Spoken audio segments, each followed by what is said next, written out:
A service of KIBMradio.com, the Internet's home for an all old-time radio.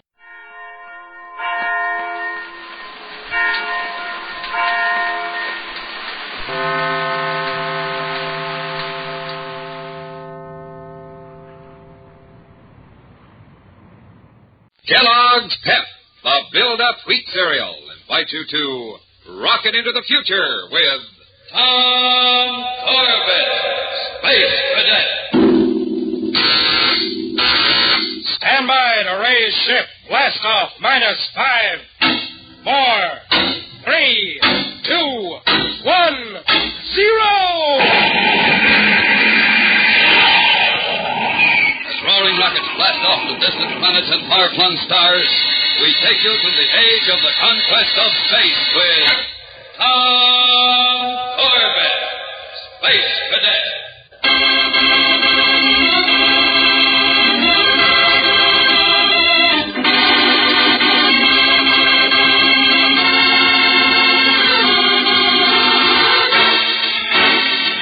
Solar Guard headquarters in Equator City is one of the newest and most imposing buildings in that thriving metropolis. In an office on the 95th floor of the tower, Cadet Tom Corbett presses a button which opens a sliding door to admit a visitor. A tall, good-looking stranger enters the room and, smiling, extends his hand. Cadet Corbett? That's right. My name's Polk, Leo Polk, mostly called Lucky, which I usually am. What can I do for you, Mr. Polk? Well, I wanted to see Captain Strong. Captain Strong blasted off for Delport 3 days ago. For Delport? Ouch. Oh, what's the matter? Well, Lucky Leo's not so lucky. I sure wanted to see Captain Strong. Oh, sorry, but you see, Delport's a newly discovered planet with its own atmosphere, a tropical belt that's a regular paradise in space. And mineral wealth, too, I hear. So you know about Delport? Yep, I heard about it just the other day at Venusport. And about some kind of colonization race. And what is that, anyway? Well, Mr. Polk... Leo, huh? Okay, Leo. Since it's such a rich planet, the Interplanetary Council is opening it up to colonists. A group of rocket ships blast off tomorrow at dawn. Ship owners and crew members get the right to claim sections of land in order of their arrival. Now you're talking. Corbett, that's what I'm here for. I want to go along. I'm afraid that won't be possible. Why not? Look, Corbett, I hold an unrestricted pilot's license, not only for solar system travel, but outer space as well. Well, that's not the point. The race starts in just a few hours, so the crews are all, well, they're all made up. No passengers? I might be able to raise some money. Say, Tom, I've got that list of it. Oh, sorry, I didn't know you had a visitor. No, that's all right, Astro. Meet Leo Polk. He's a licensed space pilot. How are you? Wanted to sign on for the Delport land rush. Have you explained about... Yeah, Corbett told me. There's been a lot of interest in this thing, Mr. Polk. Why, look at this list of spacemen who put their names down as substitutes, just in case some regular crewman gets sick or something. Well, you got any pilots on that list? Well, let's see. Wiper, power engineer, spaceman first class, radio repairman, astrogator, communications engineer.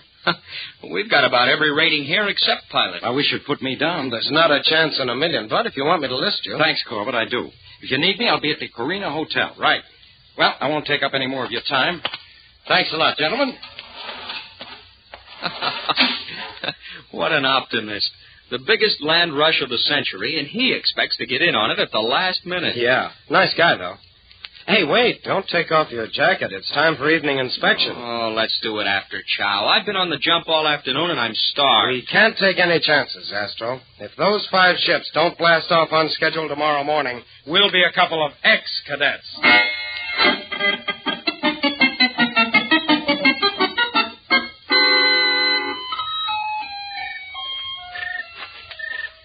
The spaceport sure is quiet tonight, Astro. And look at the sky. Wish we were at Delport now with Roger and Captain Strong. We'll be there soon enough. Somebody had to stay behind to make sure that none of the 5 ships jumped the gun. You know, took unfair advantage. Oh, nobody's going to try any funny stuff after all. Astro, watch your step there. Blast it. Now, what dope left a duffel bag out on the field? That's no duffel bag. Well, it'll be a Martian mouse. It's a man. Throw your light on him. Tom, look. His head. Yes, he's hurt. Here, I'll turn him around a little. Great galaxy, Astro. Don't you recognize him? It's the pilot of the Thespian. And is that gonna be trouble? Well, why? What do you mean? The Thespian. That's Chatfield shit. You know, Chatfield the actor. If he can't blast off for Delport with the others, he'll have our hide. He's going to blast off, Astro. It's our job to make sure of that. But first, let's get this poor guy to the hospital.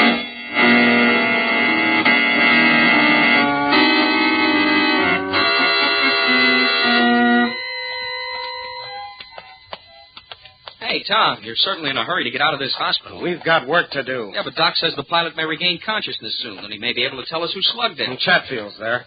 He'll join us at the Serena Hotel as soon as there's anything new. Serena, why are we going there? Chatfield needs a pilot. And remember our friend Leo? Polk, you mean? Who was in the office this afternoon? Right. If we work fast, we can screen him and have Chatfield all set by blast-off time.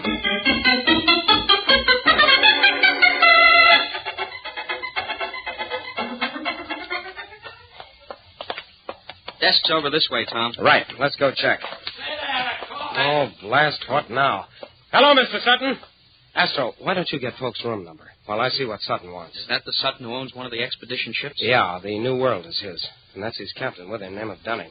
Go on, Astro. Get the room number. Okay, but you better get rid of them fast, Tom. Corbett, you're just the man I want to see. What can I do for you, Mr. Sutton? We've heard rumors that Chatfield's ship won't be blasting off tomorrow. Oh? Now tell me, Dunning, where did you hear that? Well, it's all over the place, Corbett. The way we hear it, the Thespian's pilot's in the hospital. So naturally, without a pilot, they're out of luck. Oh, there you are. Mr. Chatfield. Listen, Corbett. My pilot swears that the villain who attacked him wore the insignia of a New World crewman on his sleeve. You must be blast happy, Chatfield. Plain crazy. Now, look here, gentlemen. You two are the crazy ones. Crazy to get to Delport first. Crazy to claim the mineral deposits by the lake. Crazy enough to kill. Of course we hope to grab off the mineral deposits, don't you? Why, they're the biggest prize on the planet. Don't try to lie out of it. Corbett, my man saw the New World insignia on the man who attacked him. It's a frame-up. So I demand that you place Sutton and Dunning under arrest right now. You are crazy. Why, you broken-down ham-act. Broken down, Dunning, eh? Well, I'll show you. We're no fighting prejudice of both of you. If it's the strap you want, Chatfield, we'll be glad to oblige. Heavy at him, boss. Dunning, put away that blast. Anything he can start, I can finish. I said put that blast Let away. go of it, Corbett. Tom, look out, he's trying to fire. Tom. You killed him, Dunning. You killed him.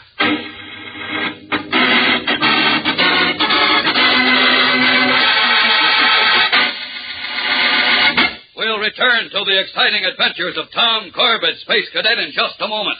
So stand by. Spacemen, attention. Here's our latest report on your official space goggles. Right now, a spaceship is headed on a course toward Space Academy with a special cargo of emergency rations. Space Academy is stocking up with a needed supply of Kellogg's Pep, that swell-tasting cereal with a rich malt flavor. You see, now more than ever before, the cadets need the wonderful food energy everybody gets by eating the build-up wheat cereal, Kellogg's Pep. Every cadet is standing extra duty and working hard so that you can get your pair of space goggles as soon as possible. Well, the cadets don't mind this added work because they want you to have this valuable piece of space equipment. They want you to have the protection you need, whether you're heading into the glaring sun, bucking a strong headwind, or working with tools in your workshop. These streamlined space goggles help give you protection against the elements. They're made of one sweeping curved piece of colored plastic, and they give you full, clear visibility wherever you look. Now, to get a pair, here's what you do. Send one Kellogg's Pep box top, 25 cents, and your name and address. One box top from Kellogg's Pep, 25 cents, and your name and address. Send to Kellogg's, Box 346, Battle Creek, Michigan. Here it is again. Send to Kellogg's, Box 346, Battle Creek, Michigan. Be a regular spaceman with an official piece of equipment from Space Academy. Send for your space goggles today.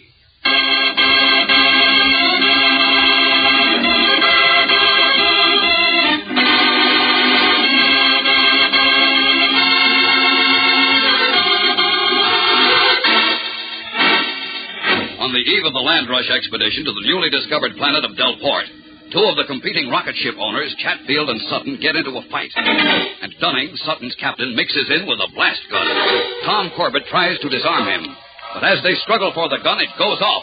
And Tom falls apparently lifeless to the floor. Now, a few minutes later. By the craters of Luna, Tom. I thought you were a goner that time. I just got caught in the fringe of the blast. Help me up. Steady now. Chatfield okay? Yes.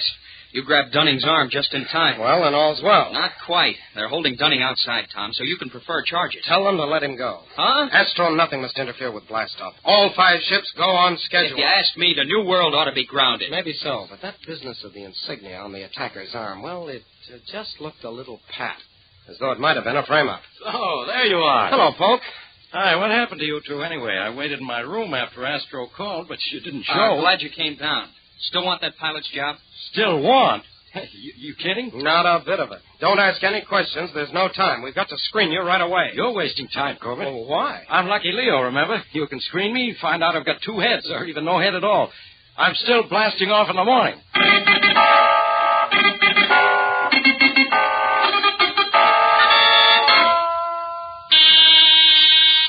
There's the teleceiver. Sounds like a local call. I'll get it. Solar Guard Headquarters, Expedition Section. Hello, Corbett. Anything new on my pilot? I'm getting worried. We only have a few hours left. We've just finished. Folks okay, Mr. Chatfield? Then I've got a pilot. That's right. Well, in the words of the bard, sweet are the uses of adversity. 1,000 thanks to you, Corbett. We're as glad to straighten this out as you are. Just be ready for blast-off at dawn. I shall take all swift advantage of the hours. Until then, sir, farewell. What a character. He took this better than I thought. Tom, listen. If the thespian pilot was beaten up to keep Chatfield's ship out of the race, Yes? then whoever did it might try again. Right. I've already asked for extra guards on the firing tables. Oh, good. Tom, let's get in a little sack time. Not tonight, Astro. Get your parallel ray. Right now, we're going out to join those guards.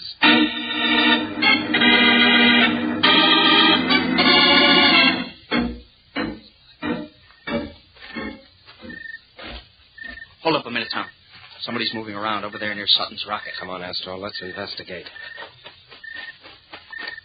You there! Come out of those shadows. Certainly, gentlemen. Good evening. Oh, it's you, Mr. Chatfield. What are you doing out here on the spaceport at this hour, sir? Killing time, waiting for dawn. And a long wait it is, too. Oh, weary nights, oh, long and tedious nights, abate thy hours. Shine, comforts from the east. From Midsummer Night's Dream, you recognize the lines. I'm afraid not, sir.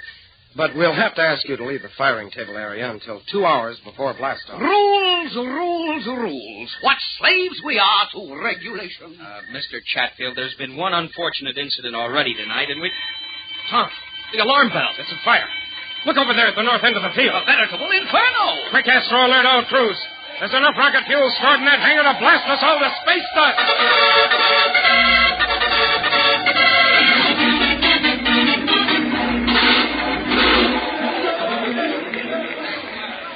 Back out of the way, everybody. Here comes the emergency squad unit. Stand back. What happened, Paul? Keep back, Captain Dunning. This rocket fuel may go up any second. Tom, help me clear a lane. Okay, Astro. Everybody out into the field. Clear out now, on the double, please. That's far enough, driver. Leave the main unit there. Get those foam guns trained on that hangar door. I want to detail the 3 men to follow me around on this side. You three in asbestos suits follow Cadet Corbett. Take portable guns. Come on over this way. That's it. Now get up close to those windows and open up with the foam. If those flames ever reach the rocket juice, the whole field will go. Okay, that's far enough. Open up.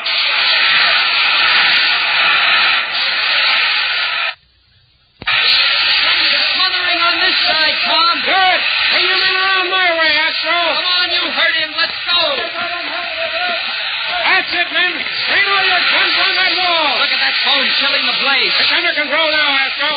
Another few minutes and the fire will be out. We're certainly lucky it didn't start in the back of the hangar, close to the reserve fuel. We wouldn't be here if it had. What I want to know is how that fire started. It couldn't be spontaneous combustion with all that automatic safety devices around. I've been thinking the same thing. The only possible way a fire could break out here would be for somebody to deliberately set it. And then he'd have to disconnect the extinguishers. Tom, that doesn't make sense. To sabotage the expedition, you'd set a fire on the other side of the field, where the ships are. I know it doesn't make sense, but I'm sure this fire was no accident just the same.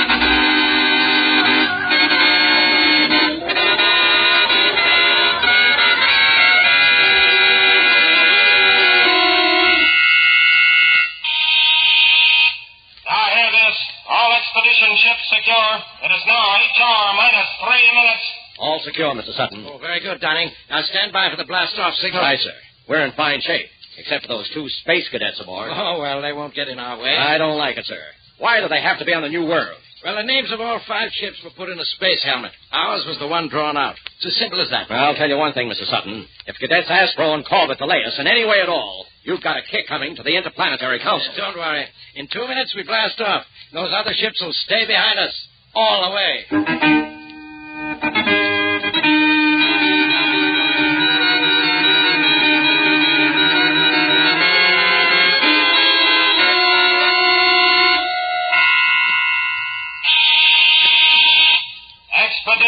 Corbett, stand by. It is now H-hour minus 20 seconds. Firing control set, Mr. Chatfield. Now we are in the hands of fate. With Lucky Leo aboard, you've got no worries. I hope so.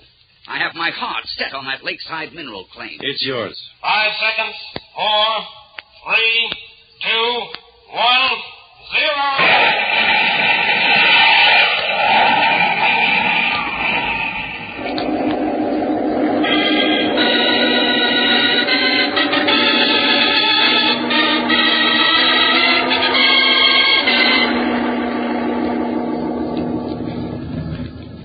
Well, it's been a nice, quiet voyage so far, Tom. I'll believe it. When we make contact with Captain Strong at Delport, Astro. By the rings of Saturn, I'll be glad to see the Polaris again. I don't like these civilian tubs. Oh, I don't know. This seems to be a sound enough ship.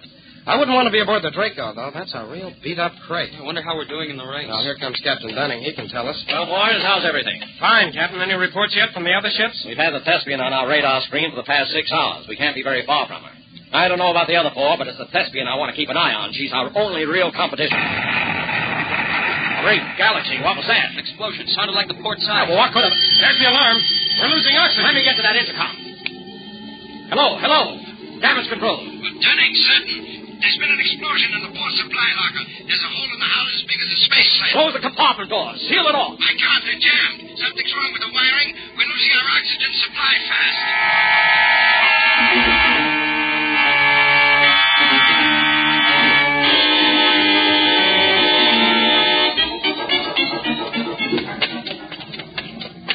Here's the locker, Astro. Jumping Jupiter, look at the size of that hole. Now, if there's only some emergency rubber slabs stored here. There are, Tom. Right here. Well, quick, give me a hand. We'll slap one over that hole. Right. Grab hold. The inside air pressure ought to hold the patch in place temporarily anyway. There. That plugs the leak. Astro, the explosive that caused this was planted here, and I think I know when. What are you getting at? That senseless fire on the spaceport last night. Don't you see it ties in with this? It was set to create a diversion so somebody can rig up this explosive. Hey, I'm beginning to feel strange. Yes, so am I. I wonder how much oxygen we have left. Oh, Astro, what have you done here? Put an emergency patch on the leak, Captain. But we better get some men out on the hull with welding torches. No good. We've lost too much oxygen already. We're 50% below absolute minimum. 50%? No wonder it's getting hard to breathe. Might as well face the truth. We're riding a death ship. Not one of us will reach Delport alive.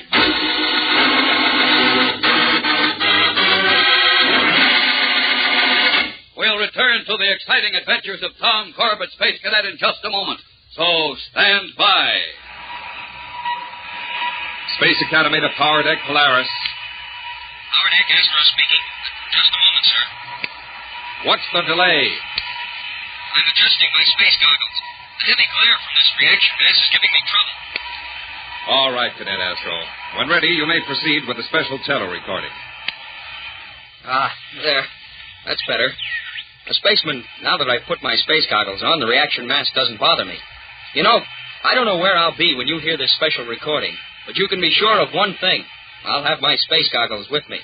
They sure come in handy when I'm working with reaction mass here on the power deck. These official space goggles are made of a sweeping one-piece colored plastic, and they fit over both eyes. They'll give you eye protection from bright lights, sun glare, and heavy winds. So write down these instructions on how to get your pair of official space goggles. End transmission. Spaceman, send 1 box top from Kellogg's Pep, 25 cents, and your name and address. 1 box top from Kellogg's Pep, 25 cents, and your name and address. Send to Kellogg's, Box 346, Battle Creek, Michigan. Kellogg's, Box 346, Battle Creek, Michigan. Send for your space goggles right away. And tomorrow morning, be sure to eat the Spaceman's Breakfast, Kellogg's Pep. That's well-tasting, build-up wheat cereal.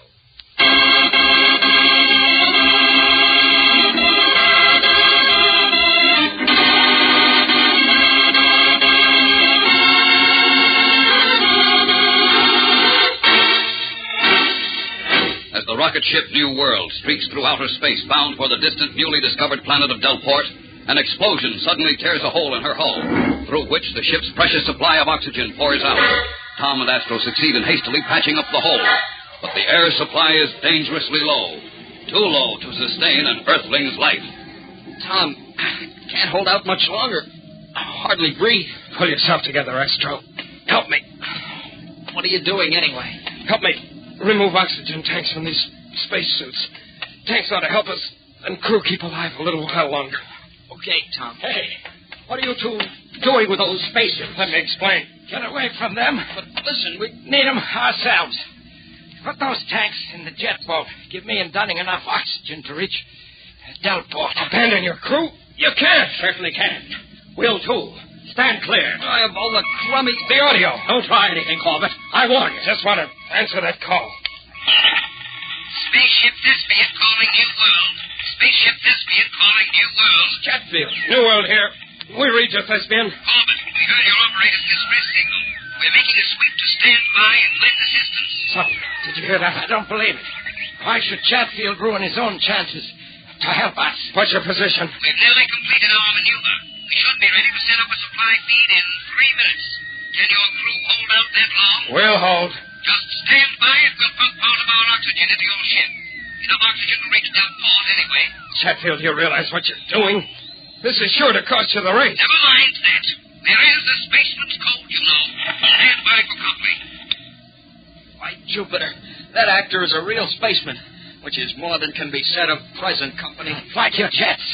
And if you know what's good for you, keep them. You just lost our heads, that's all. All right. But now you can open those tanks on the spacesuits. So your crew will be alive when Chatfield gets here. Okay. Get busy, Dunning. By all the galaxies, Tom. We're going to make it to Delport. That's right, Astro. We may come in last, but we'll come in alive.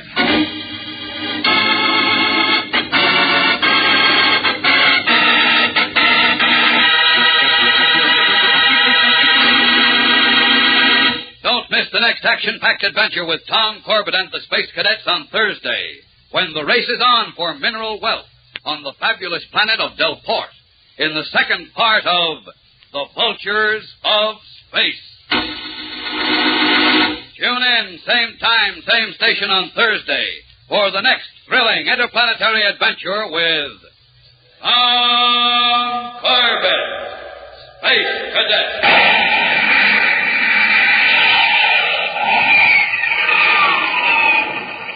Brought to you by Kellogg's Pep, the build-up wheat cereal.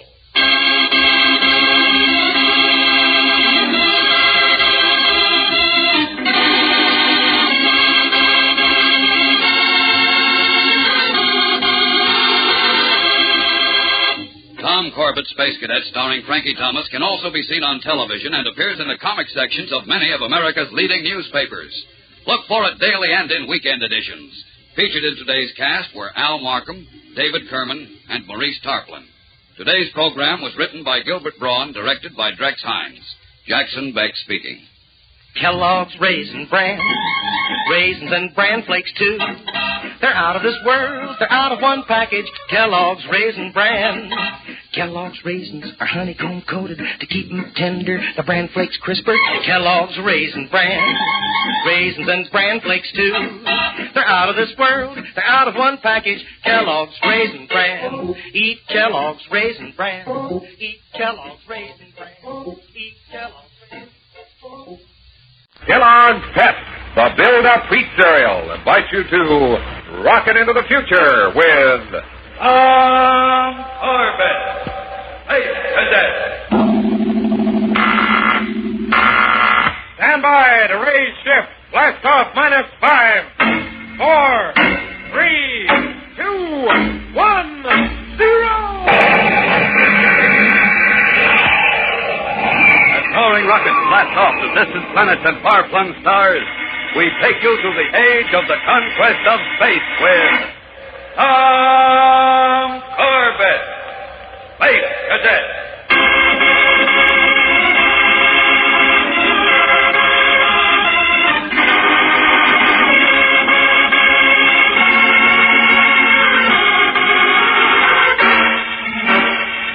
The newly discovered planet Delport, a tropical paradise and rich in mineral wealth, has been officially opened for colonization. And in the most important land rush of the 24th century, 5 rocket ships from Earth race through outer space to stake their claims. Tom Corbett and Astro, as part of the Solar Guard unit policing the land rush, have transferred to a jet boat above the planet's surface. Roger Manning and Captain Strong are in the rocket cruiser Polaris. Together, they will supervise the landing. Jet boat to Polaris. Jet boat to Polaris. Come in, please. Polaris here. What's up, Tom? Just reporting, Roger. The expedition ship Argosy has entered Delport's atmosphere. I can see her in the viewport. She's circling, getting ready to set down. How about the other ships? All accounted for. The New World second with the Thespian and the Draco trailing. Thespian's moving up, though. Okay. By the way, Tom, Captain Strong says, congratulations on the way you and Astro handled that oxygen break on the New World. Tell him thanks, but the big bow goes to Chatfield at the Thespian. If he hadn't turned his ship back to help us, we wouldn't be here. I shouldn't have been there to handle it, Junior. Then you wouldn't have needed any help at all. That's Roger Manning, all mouth and no modesty. I heard that, you Venusian hillbilly, if you think... That's all for now, Roger. Astro and I have work to do. We'll get back to you after the landing. All right. Astro, try to get a bearing of them on the Thespian. I want to see if she's into atmosphere yet. Will do. Wait a minute.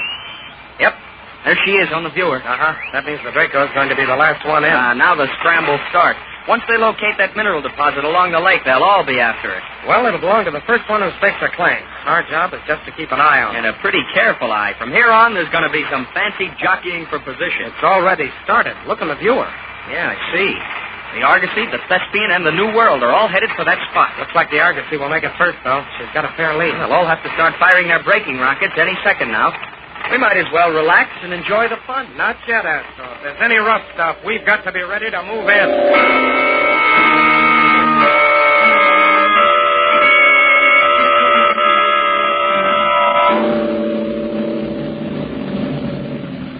I say, Polk, how does it look? Not so good, Mr. Chatfield. The New World and the Argosy are ahead of us. I'd have given anything to have staked out that claim on the lakefront. Beastly luck. It's time to try my luck.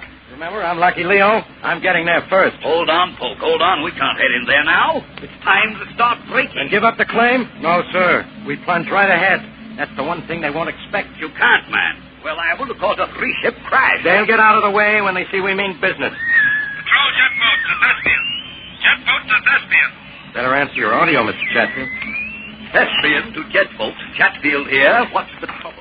Fire your braking rockets, Chatfield. You're getting too close to the other ship. All right. We'll take care of it. Okay. You heard that, Polk? Fire the braking rockets. Not yet. Then get away from those controls. I'm taking Now, Chatfield. You make a wrong move, I'll wreck this ship. You must be space mad. The others won't give you right of way. There'll be a crash. That's their lookout. If you hadn't played hero, rescued Sutton and his crew, he wouldn't be ahead of us now. There was no choice. I had to do it. And I have to do this. I've got a land claim coming, and it's going to be on the lakefront. But not at the price of crashing another ship. At any price. Here goes. I'm heading right into that lane, and crash or no crash, I'm getting through.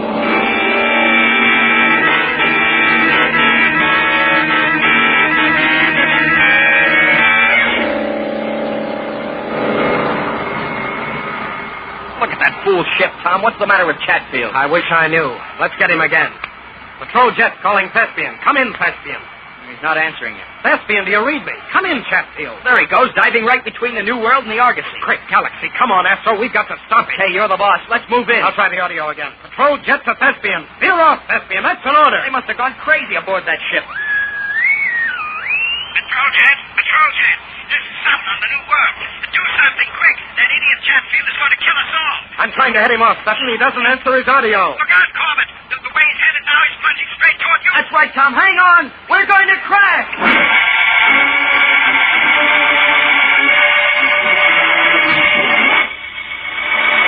We'll return to the exciting adventures of Tom Corbett, Space Cadet, in just a moment. So stand by. Well, spacemen, the days are getting longer, the weather's getting warmer, and vacation time is right around the corner. Say, you know what that means? Well, it means you'll have more time to do the things you really want to do, to get outdoors and run around with your friends. Of course, it also means you're going to need plenty of food energy. So you ask Mom to get you a package of that wonderful build-up wheat cereal, that swell-tasting cereal, Kellogg's Pep. And remember, when you do that, you're right in line to receive an important piece of official equipment from Space Academy Supply Headquarters. Now, just think of the fun and excitement you'll have wearing a pair of official space goggles. They're made of one sweeping curved piece of clear colored plastic. You look like a regular space cadet when you wear these space goggles. You like to wear them when you're out on the beach because they help reduce squinting sun glare. And you make these space goggles your standard equipment when you're riding in a car or piloting your bicycle against a heavy wind. Now, here's how you can get your very own pair of official space goggles. Make a note. Take one box top from Kellogg's Pep, 25 cents, and your name and address. One box top from Kellogg's Pep, 25 cents, and your name and address. Send to Kellogg's, Box 346, Battle Creek, Michigan. Repeat. Send to Kellogg's, Box 346, Battle Creek, Michigan. Spaceman, send away today for your official pair of space goggles.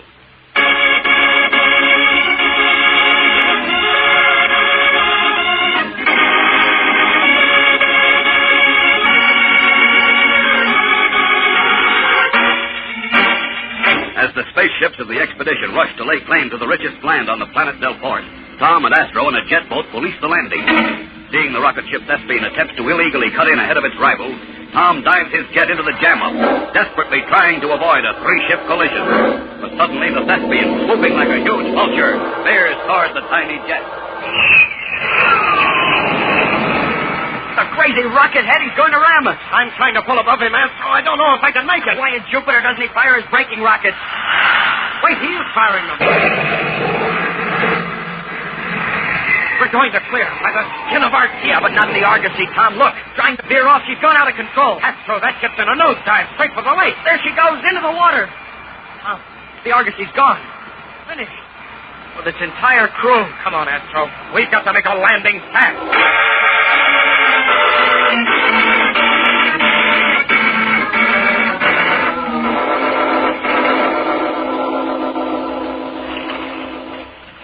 That's where she went under, Tom. Right off this point. And no sign of her. No sign at all. Hold on, Tom. I just caught a flash of metal over beyond that ridge. Where? Oh, yeah. I see it, too. Train your scope on. Let me focus. Yep. It's Chatfield's ship, the Thespian, all right. Okay, what are we waiting for? Let's corner that space rat and tell him the penalty for murder.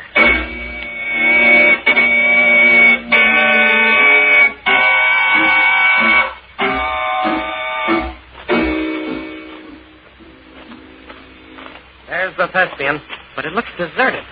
I guess everybody's out to stake their blood-soaked claim. Wait a minute, Tom. Somebody's coming out of the forward hatch, climbing down the landing ladder. Chatfield, halt in the name of the Solar Alliance. Come on, Astro, and keep him covered. Don't you worry about that. Thank heavens you come. Tell me, what happened to the Argosy? Take his weapon, Astro. Got it. Tell me, Corbett, what happened? Isn't murder bad enough without being a hypocrite in the bargain? Murder? Oh, no. Oh, yes, Chatfield. The whole crew's dead. Every single man. Terrible. How very terrible. Come with us, Chatfield. You're under arrest. Of course. Now go quietly.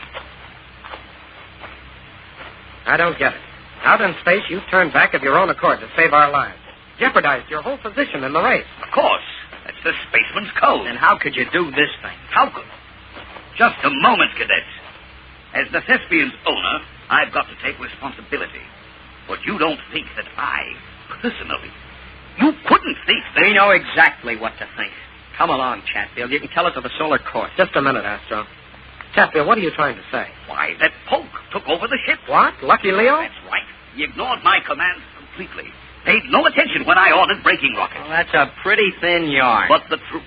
And don't forget, you cadets screened Polk, brought him to me to hire. He's got something there, Astro. Lucky Leo. Where is he, Chatfield? How should I know? As soon as we sat down, he headed for the hills to stake a claim. Astro, we've got to find him. Right, Tom. Tell me, cadets, am I at liberty to stake out my own claim? Not just yet. We'll have to report all this to Captain Strong. Alas, alas. Is this why I have raced halfway across the universe? To have the prize snatched from me for something which was no fault of mine? We don't know whose fault it was. Not yet.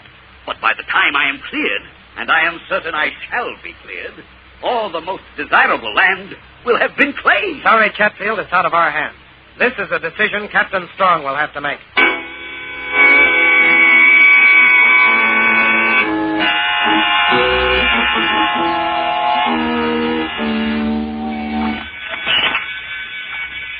Pirates calling Chatboat. Come in, Tom.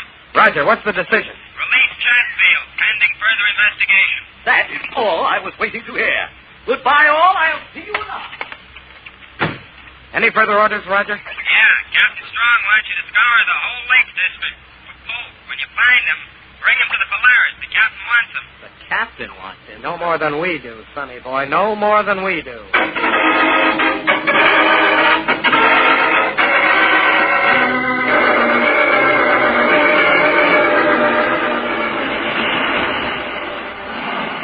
Any sign yet, Tom? That's the fifth party we've spotted, Astro, but no Coke. Maybe he's not trying for lakeside land. Sure he is. Lucky Leo'd go for the jackpot every time. It could be, but... Tom, look there near the top of the ridge. Isn't that somebody staking out a claim? You're right. Can't tell who, though, even with a view glass. That thick underbrush hides him. Well, do we put down and investigate? Uh-huh. That's part of the rich mineral area. And you can be sure of one thing. Where there's wealth, there's Coke.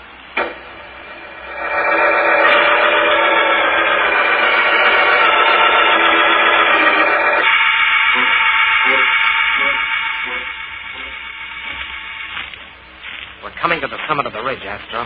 He's over this way, I think. Keep your gun handy. He may put up a fight. Don't worry, he will. Look out! He's back! You fall! Who's that? Ah! Tom, look, there's a man falling into the lake. Oh, come on! And there's Polk running down the side of the ridge. Polk, stop! In the name of the... into the lake! I gotta save him! Polk, wait! Will you look at that? He's diving off the high ridge. He'll be killed. There he goes!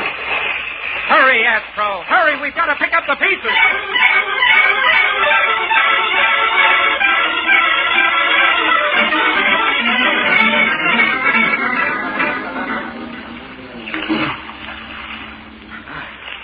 It's no use, Tom.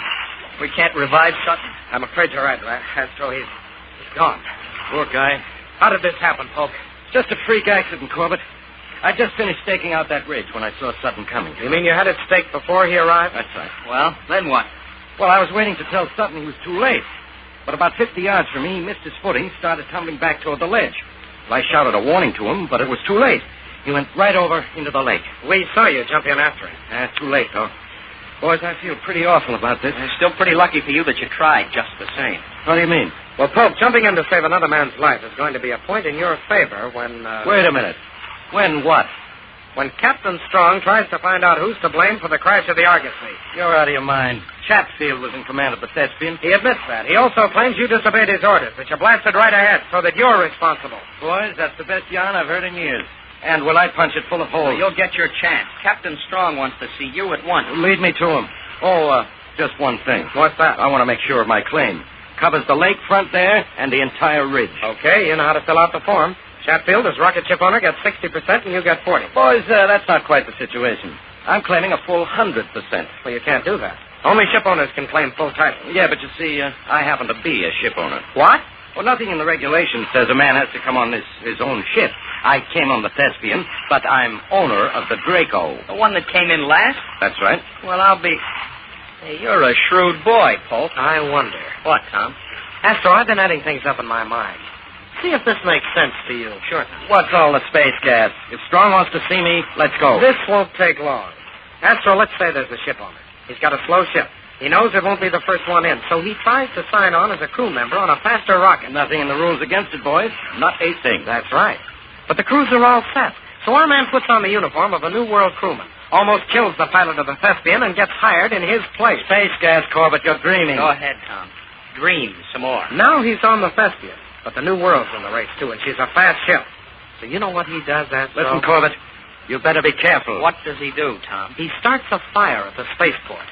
While everybody's putting it out, he rigs up a bomb aboard the New World, set to blow up while it's in space. Does it add, Astro? It does, Tom. Well, add this in, too, Space Cadet. It's got a heat ray. Sometimes it doesn't pay to be so smart, Corbett. Poke, put away that gun. Sure. After I've taken care of you two, throw away your guns and start walking toward the lake. Do as he says, Astro. That's right. Now walk in front of me to the edge of the water. In 1 minute flat, you'll be dead. And those big red Delport fishes will take it from there.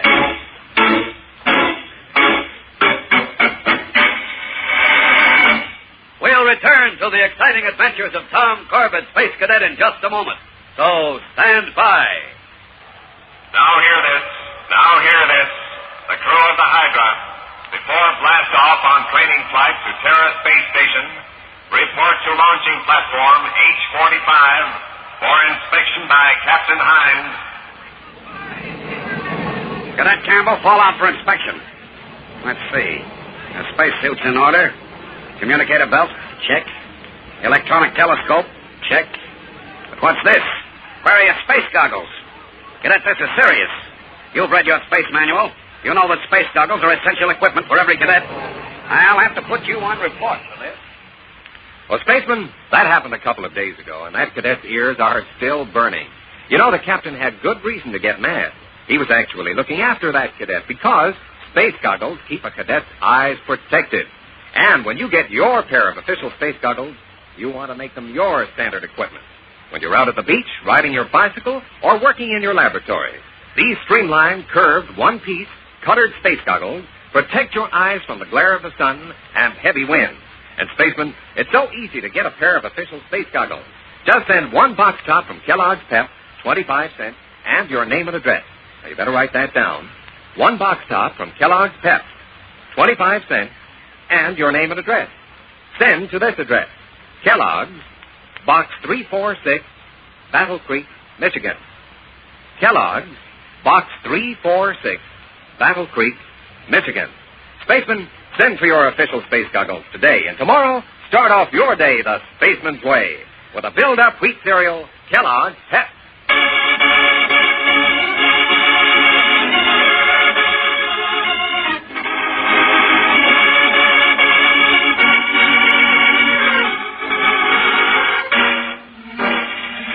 On the shore of the huge lake on planet Delport, Tom and Astro finally locate Leo Polk and accuse him of several crimes besides the crash of the rocket ship Argus. Polk draws a gun, and after disarming the two cadets, he orders them to walk before him toward the lake. Knowing that only a moment stands between them and certain death, Tom stalls for time. You won't escape the Solar Guard, Polk. They'll know you killed us. You underestimate me, Corbett. I can outsmart them just as I outsmarted you with my story of Sutton's accident. You mean you killed him, too? And right before our eyes. That was smart, Polk. Tell us about it. Sure, why not? You'll never spill it to anyone. I knocked Sutton off that cliff because he got to this claim first. Then I dove into the lake and held him underwater until I was sure he was through. Very clever. Yeah, but there's one thing you've overlooked. Captain Strong knows we came to look for you, and he's pretty good at putting two and two together. You can suspect till Jupiter jumps its orbit, proving it'll be another story. You two will be at the bottom of the lake, and in no shape to talk. Tom, let's take a chance and go for it. Not yet. Got that, you two. All right, this is your finish. Maybe there's something else you ought to know. Quit stalling. Turn around now. I'm not stalling. Polk, while you were boasting about how you killed Sutton, I had the transmitter button pushed down on my belt communicator. You mean your communicator was broadcasting his confession? That's a lie. I don't believe it. You don't? Then listen. A jet boat. They heard it, Polk. Heard your confession. They're coming for you. Who are they? Captain Strong, of course, and Roger Manning. They're tuned into our communicators all the time. Coming up fast, right behind you. You're bluffing. I know you're bluffing. That can't be the Polaris jet boat. You were using it. Okay, then don't turn around. Don't look. But there's a ray gun on the jet, and when it hits you in the back, you... Move, you two, move. Get back there in the shadow of the cliff. Sorry, that's an order we're not going to take. Get back or I'll blast you. Go ahead, fire that weapon, and the next second Strong will burn you to ash. That can't be from the Polaris. Why don't you turn around? See for yourself. I can spot the markings from here. Scared, Tom. Really scared. Turning around. Not the jet, Astro. Jumping! Get off! Let me have. Hold him, Tom. I'm getting his last gun, you dirty space Tom. I'll show you. You will, huh? Well, here's something to show you. Who's lucky now? Beauty, Tom. Right on the button. Thank Jupiter for that jet up there, Astro. I wonder who it is. You mean that whole business with the communicator was a phony? Just a big bluff. Come on, let's give this guy a welcome. He saved our lives.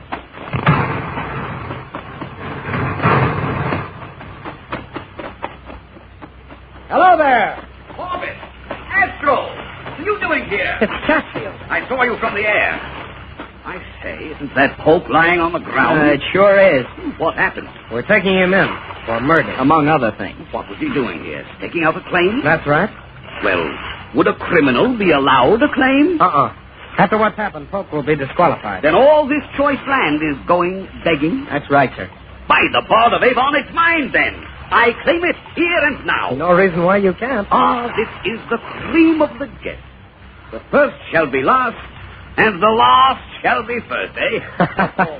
It's poetic justice, all right, Mr. Chatfield. Poetic justice. Yes, 'tis all of that. I'm really at a loss for words. But there must be something of the bard's to befit the occasion. Oh, there is, Mr. Chatfield.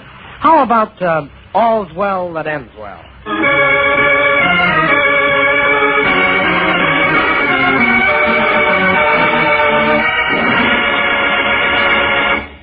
the next action-packed adventure of Tom Corbett and the Space Cadets when they work with the Solar Intelligence Corps on Rhea, a moon of Saturn, the Satellite of Death. Tune in, same time, same station for the next thrilling interplanetary adventure with Tom Corbett, Space Cadet.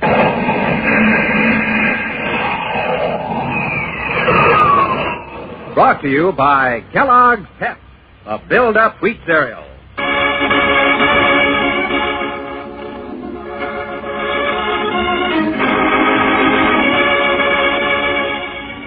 Tom Corbett, Space Cadet, starring Frankie Thomas, can also be seen on television and appears in the comic sections of many of America's leading newspapers. Look for it daily and in weekend editions. Featured in the cast were Jan Merlin, Hal Markham, and Maurice Tarplin.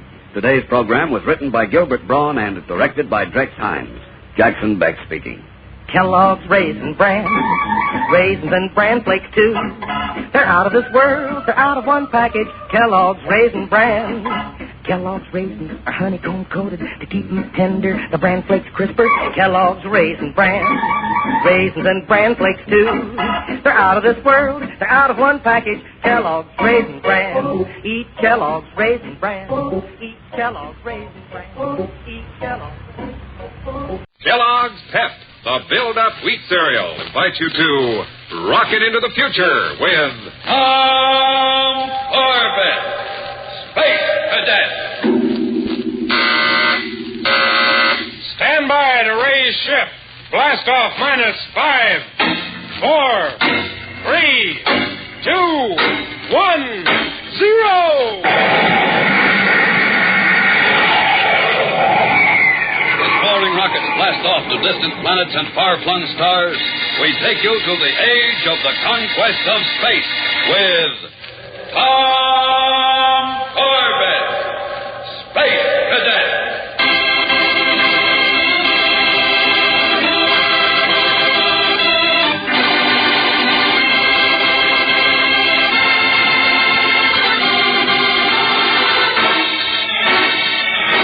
At Space Academy, the bright sun glints along the polished metal of a rocket cruiser's hull.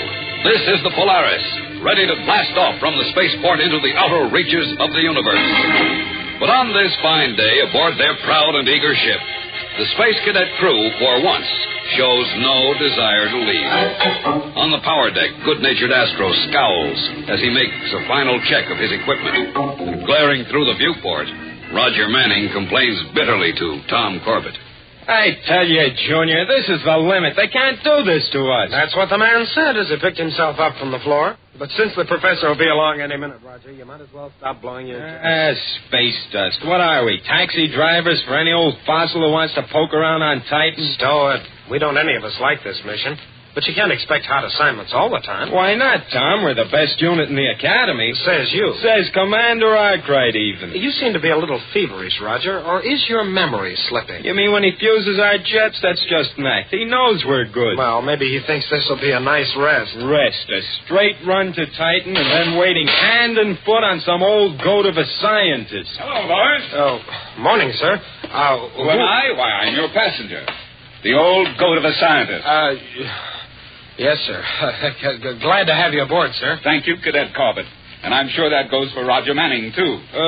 Well, I guess you aren't, sir. An old goat, I mean. Thank you, Cadet Manning. You seem to know us, sir. I know quite a lot about the whole Polaris unit. You see, I'm not a scientist either. Wait a minute. Our passenger's supposed to be... Whatever you were expecting, I'm your passenger. Maybe you'd better explain, sir. I will. But first, are we ready to blast off? Blast off time set for 0800. It's 3 minutes to, and we're ready. No last-minute trips outside? No girls you have to kiss goodbye, Manning? He really does know about you, Roger. Yeah, well, I want to know more about him. Right. Here are my credentials, Corbett. Oh, thanks. Great Jupiter. Take a look at these, Roger. Colonel Raymond Cowan, Solar Guard Intelligence Service. But, sir, you're not in uniform. In my line of work, we usually prefer not to be recognized. That's the reason for all this hocus-pocus about a professor on a field trip to Titan. Oh, then this is really going to be an intelligence mission. In a way. Well, that's better. What goes on Titan, sir? Nothing that I know of. But then why... You see, you weren't told the correct destination either. We'll head in that general direction. But we're concerned with another moon of Saturn, Rhea. Rhea, hey. You've heard of it, I imagine. Well, everybody has, Colonel. The papers and magazines have been full of stories about it recently. Sure, ever since they developed that, what do you call it? You know, the stuff that knocks out virus diseases. The viricide, F3, yes. Out of strange little crystal plants that are entirely unlike anything we've known, they've created the greatest miracle in medical history. If they can only make enough of it. Sounds as if you're pretty interested in it, sir. I am, but everyone should be. Think of it. Diseases that men have been trying to conquer for thousands of years. Some of the worst cripplers and killers can now be licked. No wonder they're starting to call Rhea the satellite of life. That's what it is. But our job is to keep it from becoming a satellite of death. What? So you see, this isn't going to be such a dull assignment, cadets. All right, prepare to blast off.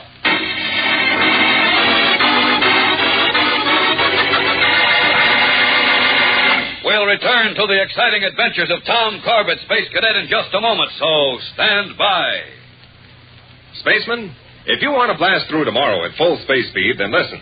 Tomorrow morning, when Reveille sounds, hop up and jump out of bed. Well, maybe jump is the wrong word. Anyhow, get out of bed and dress yourself. Next, wash yourself slowly and carefully. Well, at least wash yourself and brush your teeth. Okay, you'll pass inspection. Now, you're ready to enjoy the Spaceman's Breakfast, Kellogg's Pep. Wait, Spaceman, Kellogg's Pep deserves a bigger fanfare than that. Remember, Pep is the build-up wheat cereal with a wonderful flavor.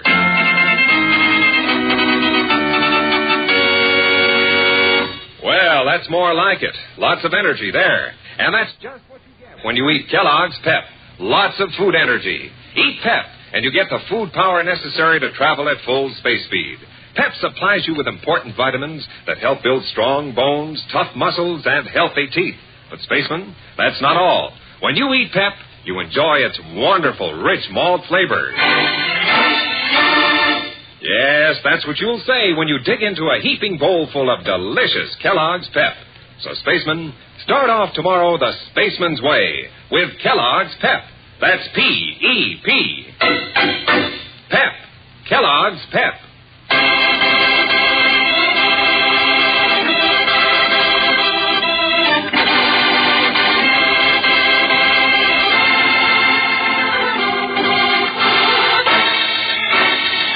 The Space Cadets ordered to fly a scientist to Titan, largest moon of the planet Saturn, are disgusted with such a dull assignment. But their passenger turns out to be Colonel Cowan of Solar Guard Intelligence. And their real destination, Rhea, another Saturnian moon which has become known as the Satellite of Life. Now, far out in space, Tom and Roger, having set the Polaris on course for Rhea, turn again to the Colonel. So what's the story on Rhea, sir? Well, for some time, we've been after a well-organized, completely ruthless space gang. They've been looting ships, raiding settlements, getting away with murder, literally. Can a gang like that be tracked down? We've made a start, but most of our leads have taken us just exactly nowhere. Well, what's the idea of the flight we're on? One tip we received is that Rhea is the gang's next objective. Since I have a special interest, I was assigned to check. Why should a gang like that be interested in Rhea? Viricide F3, Corbett. The power of life or death over many thousands of people. I can see it'd be quite a black market item, Colonel. Oh, they could make a fortune, all right. But it's more than that, boys. There's a leading member of the Solar Council who's doomed without that medicine. One of our planetary governors has a daughter who's very sick indeed. F3 will save her life. Don't get it. I think I do, sir. You mean they could use this medicine to exert pressure on important people? Exactly. The men who control F3 can get almost anything they want from almost anybody. Well, who's going to help a gang like that? Not helping could mean death. For themselves or for someone they love. Well, even so, sir. Manning. Yes, sir? My wife is one of those who needs that medicine. I'm sorry. And if it came to saving her life, I don't know how far I'd go, even with a gang of killers. Of course, Colonel. I see you're beginning to understand. I can see that it'd all be true if they could monopolize Viricide F3. Well, the last shipment left Rhea 6 weeks ago. A shipment of less than 30 pounds. And while in space, the ship blew up. The gang did it? Most likely, though we don't know. But consider this. A raid on Rhea now would give them all the F3 that's been manufactured in the last 3 months. Yes, and suppose they blasted the processing plants and the scientists in charge. It'd take us a year to get into production again. And in the meantime, the gang would have the only supply of F3 in the entire universe. That certainly puts it right up to us, sir. If the tip about Rhea is true. Don't worry, Colonel. We'll blast those crooks right out of space. I know you will. That's why I asked for the Polaris unit. You better not tell Astro that. His head will swell up till it won't fit into his space helmet. Say, I forgot about Astro. There's no reason for him to stay on the power deck now. Well, give him a call on the intercom. Sure. Control the power deck. Come in, Astro. Astro, check in, will you? What's the matter with that Venusian ape? Could anything be wrong? Nah, he's probably on his way up. See, here he is now. Hey, Bubblehead. Great galaxy. That's not Astro. You're right, it isn't. So don't anybody move. He's got a parallel ray gun. So have I. Drop it. Colonel Cowan. Skip it. He's frozen. Sucker. Trying to draw on a guy that had him covered. You kids better be smarter. You dirty space crawler. Want some of the same? Take it easy, Roger. We haven't got a chance right now. Not now or ever. So just move back while I get his gun. That's it. What did you do to Astro? The big boy on the power deck? He's in the deep freeze, too. Never even saw me sneak up behind him. Pretty brave guy, aren't you? Being brave don't pay off, sonny boy. Look at your colonel. Makes a real nice statue, don't he? All right, so you got us. Now what? Everything will come out okay if you two act like good little boys and keep this ship going right on course. As we're heading now? Yeah. I'm going your way.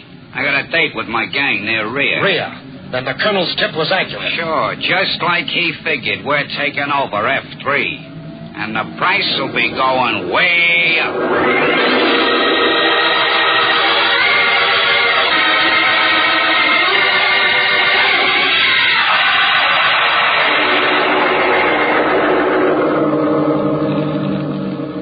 Tom, why should we run the Polaris for this space rat? Well, how do you mean, Roger? Suppose we just quit, knock off, and let Ugly here run the ship himself. No, passive resistance, eh? It won't work, fellas, so don't even try. Oh, why won't it? I'll tell you. So far, I've been trying to be nice about this whole thing. Even using a parallel ray to just paralyze you monkeys instead of killing you with a heat blast. Well, thanks, Heat. You're welcome, but get this straight. Try any tricks. I'll shove your buddy Astro and the colonel out into space. That'd be murder. Some might call it that. I'd call it a lesson for fresh kids. And if that didn't learn you, I could get rid of you two the same way. Guess he's got us stymied, Roger. What? Where'd he be without a pilot, navigator, or radar man? Don't worry. I'd make out. I'm no hot rod space cadet, but with the course set, I can take the ship in from here. He could at that. Now, that's being sensible, kid. Behave. You'll all stay alive. There's plenty of work to do and plenty of information you can give us. You think we tell you anything? People always do. Look how we were able to find out about this little junk of the Cowans. In time for me to stow away and stop them. How did you find out? Never mind. We're just smarter than the Solar Guard, that's all. Like I'm smarter than you. Smarter than us? Why, you eight-faced dimwit. Wait, Roger. Maybe he's right. I don't like the way you're talking, Junior. He's just getting wised up. Maybe he is smarter, Roger. Anyway, he's got the gun, and you've got to admit it looks as if we're licked.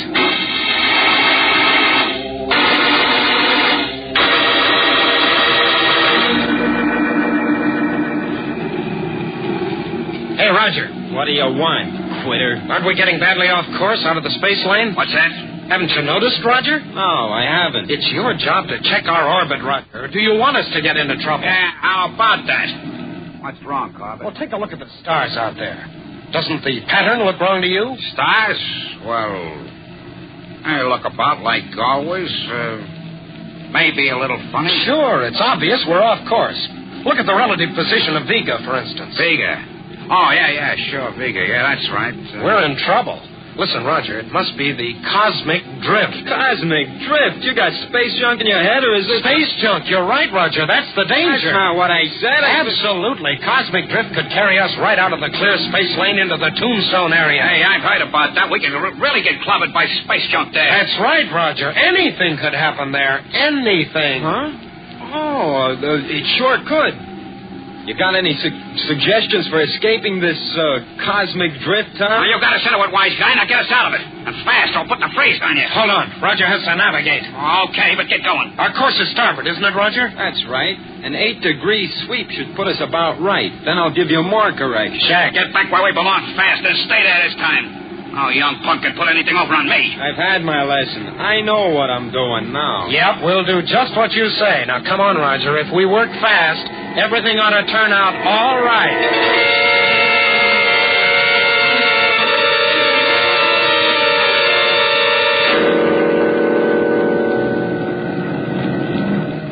Look what I'm picking up on the radar screen, Junior. Let me see, Roger. Uh-oh. What now? A big piece of space junk right in our path. And some hunk of rock big as a mountain. Well, that cosmic drift sure threw us off. Now, come on, do something. Well, I'm going to try, you can bet. Gosh, that thing's close. And listen to the blips. Why, they're building up. We'll be into it in a minute. Well, come on, get them over. I'm trying, but this is an emergency. We need to blast on the steering rockets. Roger, get down to the power deck, right? No, stay right here where I can watch your boat. Well, then we can't work the steering blast. Pull out with the controls. Impossible. Can't you see I'm trying? There's a warning signal. We'll smash. Let me go down. No, Corbett, get us out of this or I'll shoot. Well, if we don't get out, there'll be nobody to shoot. Shut off the power. That'll make it worse. No thrust. I can't get out of the way. Blast you, you're not trying. Maybe you could do better. Yeah, I could. Let me hit those controls. Okay, take them. And there's two. Oh. Knocked them cold, Tom. Nice going. Yeah, it was a snap. I hit him with the control lever. That piece of space junk really had him worried. How far away is it, really? Far enough to be safe. That was a great bluff you put up, Tom, struggling at the controls without moving them. Yeah, you did a nice job with the enlargement control, too, building up the picture and the blips. But it was the warning bell that really scared him. How'd you set that off, anyway? Shorted the wires.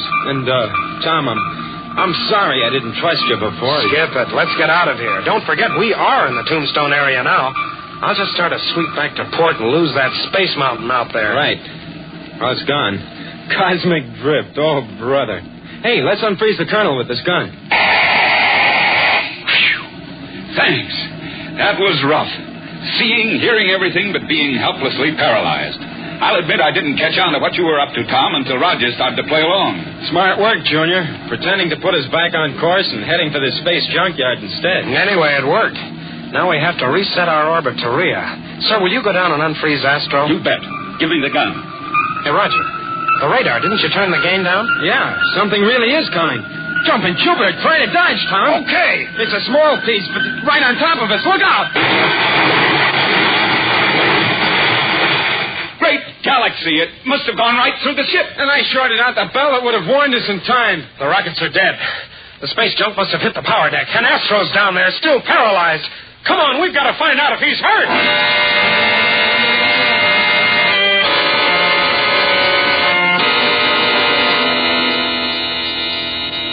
How is he, Colonel? He'll be all right, Tom. You sure, sir? Yes, there's no fracture.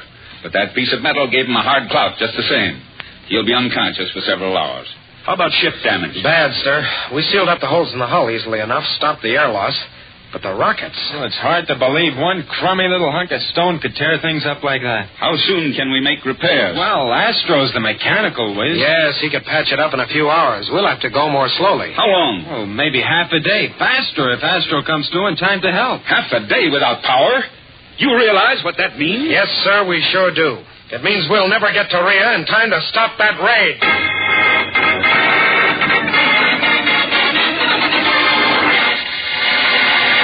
We'll return to the exciting adventures of Tom Corbett, Space Cadet, in just a moment, so stand by. The Hydra blasts off for a patrol around Saturn's ring. Space freighter Lexus blasts off with a cargo for Mercury. Space cruiser Draco blasts off on a Mercy mission to Venus.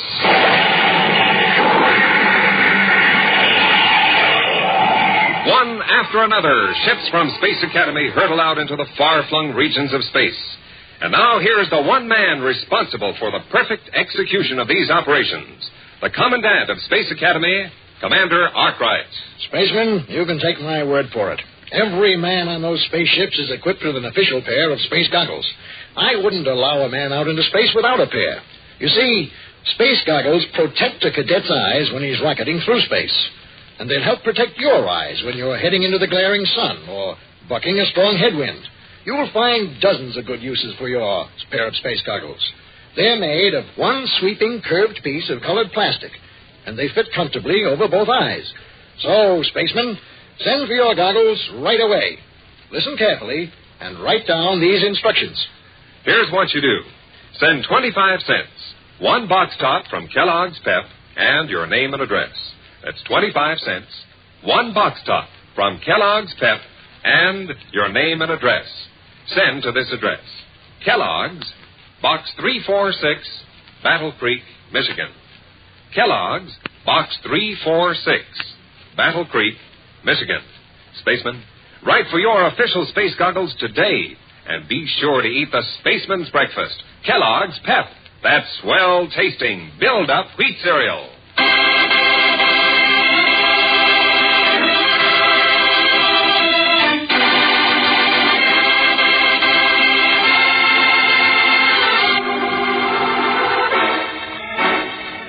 By pretending that the Polaris was about to collide with a huge mass of space junk, Tom and Roger managed to trick their captor, regain control of the ship, and release Colonel Cowan. However, the trick backfired when a smaller piece of rock tore through the Polaris and knocked out the main drive. With the cruiser drifting powerless and ace mechanic Astro unconscious from the accident, it now appears that they will be unable to stop the gang's raid on Rhea, the satellite of life. You boys were right. This is hopeless. We just don't have the know-how to do a quick repair job. Well, we can't give up, Colonel. Of course not. But this way's too slow. We're not doing so bad, sir. This mess is beginning to look like a power system again. A little, Manning, but we can't gamble on it. Maybe Astro will come too sooner than you figured. It's still a gamble. And remember, thousands of lives are at stake, including my wife's. Then we'll have to notify the Solar Guard over our audio channel. No, if we break audio silence, we'd be notifying the criminals, too. They're probably tuned to our frequency right now. Oh, suppose they did hear us. What could they do? Move faster than they planned. They'd hit Rhea, grab the F3 viricide, wipe out the plants, and get away. If there were only some way. Sir, wait a minute. There's the jet boat. Go from here to Rhea in that flivver? We are pretty far away, but there's a possibility. It might work. You said you didn't want to gamble, sir, and this is the biggest gamble I can think of. Jet boats don't carry that much fuel. Just the same, I'm going. You'll need a pilot, sir. I'll go along. Thanks, Corbett, but I couldn't ask you to do that. You didn't ask me, sir. I volunteered. Roger, you keep at the rocket. Sure, but when Astro comes to, he can help. And when you get the ship fixed, follow us to Rhea. All right. Don't worry about it. But this jet boat junket is plain crazy. It has to be done, Roger. You know that. And suppose you do make it. What can two men do against a gang with a spaceship? He's right, Corbett. It's a long shot. Better let me go alone. No, sir. At least two men have a better chance than one. And as long as there's any chance at all, we have to try. Right, sir? Right. All right, then, Colonel. Let's go.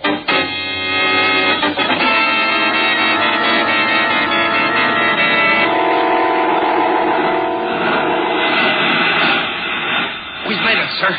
There's Rio below us. I didn't think we'd ever see this place. Listen to those jets. They're nearly finished. Fuel's about gone. If I hadn't happened to hit it right... It didn't just happen. You're a fine pilot. Thanks, sir. We're close enough now to take a look through the glasses and see what's happening. I have them here. I'm almost afraid to look. The gang has already hit and run. Well, here goes. Great Jupiter! What's wrong, sir? Nothing. Nothing at all. Men at work just as usual. We're in time. Well, thank goodness. I'll tell you the truth now, sir. I didn't think we had a chance. And neither did I. The gang must be holding off, waiting to hear from their man on the Polaris. I guess we've been pretty lucky, sir. Well, we don't need much more luck now. Just a little, and our mission will be accomplished. Rhea's precious medicine will be saved for the people of the entire universe.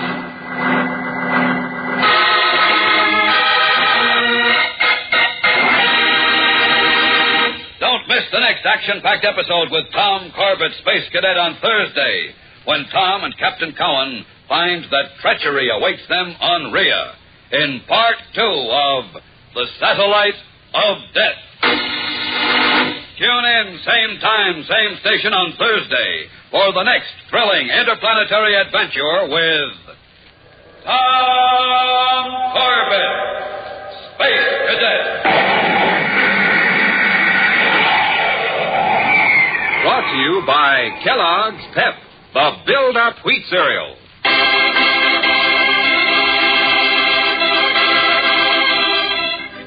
Tom Corbett, Space Cadet, starring Frankie Thomas, can also be seen on television and appears in the comic sections of many of America's leading newspapers. Look for it daily and in weekend editions. Featured in today's cast were Jan Merlin and Neil O'Malley. Today's program was written by Don Hughes, directed by Drex Hines. Jackson Begg speaking. Kellogg's Raisin Bran, raisins and bran flakes too. They're out of this world, they're out of one package. Kellogg's Raisin Bran. Kellogg's raisins are honeycomb coated to keep them tender, the bran flakes crisper. Kellogg's Raisin Bran, raisins and bran flakes too.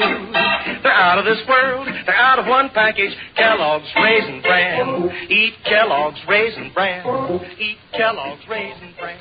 Eat Kellogg's Raisin Bran. Kellogg's Pep, the build-up wheat cereal, invite you to Rockin' into the Future with Tom Corbett, Space Cadet. Stand by to raise ship. Blast off -5, 4, 3, 2, 1, 0.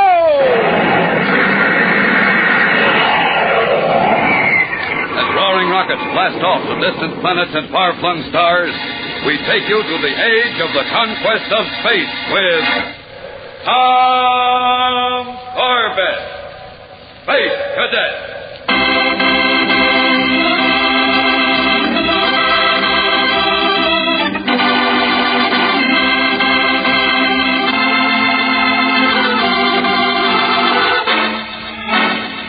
On Rhea, one of the moons of Saturn, the whole universe's supply of a rare, new miracle medicine, Viricide F3, is threatened by a gang of space bandits.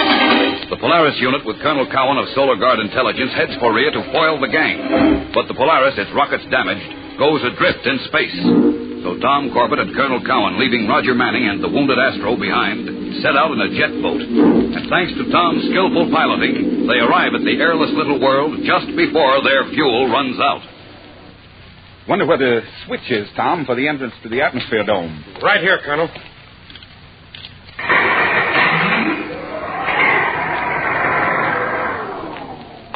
hello there. I saw you blasting in, and I thought I'd come down to meet you. I'm Bailey, Ned Bailey, in charge of materials. I'm Colonel Cowan, Solar Guard. And this is Cadet Corbett. Oh, I'm glad to know you, but how is... It's a long story, and just now we haven't much time. So will you take us to Mr. Adams right away? Adams? Oh, I'm afraid not, Colonel. Why not? Isn't he general manager here? Yeah, sure he was, but he died suddenly the other day. What? Yep. So you'll probably want to talk to Ed Malvern as assistant manager. He took over. But about Adams, when did he... Well, Bailey, visitor. Oh, here he is now. Hey, Ed, some fellas to see you, Solar Guard. Welcome to Rhea, gentlemen. You, Colonel Cowan? That's right. And Cadet Corbett. Fine. Earth General Headquarters audioed us that you'd be coming. Did they tell you anything else, Mr. Malvern? Oh, there was some crazy yarn about danger, but you know how those boys at EHQ go for a story like that. But this time I'm afraid it's true. Are you prepared to defend Rhea, Mr. Malvern? Defend? Oh, come now, Colonel. We're practical folks here, down-to-earth businessmen. You may be out of business soon. Haven't you warned your men, gotten arms from Titan? Hey, what's this all about, boss? Oh, some space gag about a gang attacking us, Bailey, stealing the F3 supply, blasting the plants and the men. Don't worry about it. Look, sir, there is such a gang. It wants to monopolize all the F3 viricide in the entire universe. Son, that's quite a story, but a little far-fetched, if you ask me. Now, believe me, my boy, if we got upset about every weird rumor like this, when would we get around to making the medicine? One of the gang's gunmen took over our ship for a while. Or was that a rumor, too? What? Hey, boss, maybe... Yes, and he said he was to rendezvous with the rest of them somewhere near Rhea. Good heavens, if this is true, Cowan... I tell you, they may strike any time. We'll do what we can here, and let's also send a coded audio message to Solar Guard headquarters. All right, you go with Bailey. Start organizing things. I double as a radio operator so I can get the coded message off. You'd better send it, hadn't you, Colonel? Why, no, let Malvern do it. I'm going to be pretty busy for a while. Come on, Bailey, let's get going.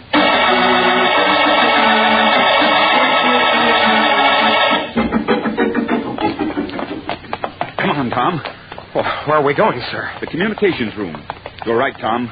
I should have sent that message to the Solar Guards myself. Golly, what's made you change your mind so fast? Malvern supposedly sent through a report on Adams' death. Adams died 2 weeks ago. Yeah? But 2 days ago, Earth office knew nothing about it. In fact, messages were still coming through signed with Adams' name. Hey, that's strange. More than strange, particularly when Malvern's the communications officer. But, sir, that might mean he's one of the gang himself. That he was somehow responsible for Adam's death. It's a possibility. But before we make up our minds, let's see what kind of message he's sending. Here's the building. Through this door, sir. I wonder which is the audio room. Wait, Tom. I hear something. Over this way. Malvern's voice, all right. Can't make out a word, though. If we can get this door open, just a crack. So that's the situation, Chief. Chief? Quiet, Corbett. Let's listen. I don't think they suspect a thing so far, but they may soon. Don't wait any longer, Chief. Attack at once. You were right, Colonel. He's one of the gang. Yes. Prepare to take him as soon as he breaks contact. Okay. Move in, then. Yes, I'll be ready, Chief. And transmission. No? I've got my parallel ray ready. Right. Come on. All right, Malvern. Get away from that audio transmitter. What? So, Colonel Cowan, I underestimated you. Unfortunately, you come late. Oh, no, I haven't. My friends are on their way, or didn't you hear? We heard, and so did the Solar Guard. You sent out a straight voice message, Malvern, on an open frequency which the guards listen to all the time. You must think I'm a fool, Colonel. I used low power. Not enough to reach any Solar Guard station. Well, we've still got you. Wrong again. Max? Yeah, boss. Great Jupiter. Don't move, either of you guys. Show him your heat ray, Max. Okay, boss. Yeah. Take a look. Which trumps your ace, Corbett. Drop that parallel pop gun of yours. Colonel, I'm willing to take a chance. Drop what I said, or Max blasts you to ashes. Do as he says. Your gun's no match for his. Okay. Get the door of steel wire, Max. It's over in that corner. Sure thing, boss. I don't know what your plan is, Malvern, but Bailey's alerting the men now. Against attack, you'll never succeed. Want to bet? In the first place, you two are being tied up with Durasteel wire. You got it, Max? Got plenty. I'll truss them up good. Well, somebody will release us. Some of your own men will realize what's going on. Sure they will. All of them will. When our spaceship arrives and blows a hole in the atmosphere dome. What? But that's mass murder. Everyone in the colony will die of suffocation. No, not everyone, Colonel. Max and me. We'll be in spacesuits. I can understand you're doing this to us, but your own men, your friends. There's nothing personal about this, Colonel. There certainly isn't. Simply business, gentlemen. Simply business. We want to get all the viruside F3 there is. And we don't want any more produced for a long, long time. There's no better way to accomplish that than by wiping out all life on the face of Rhea. Every single creature on this satellite, gentlemen, must die.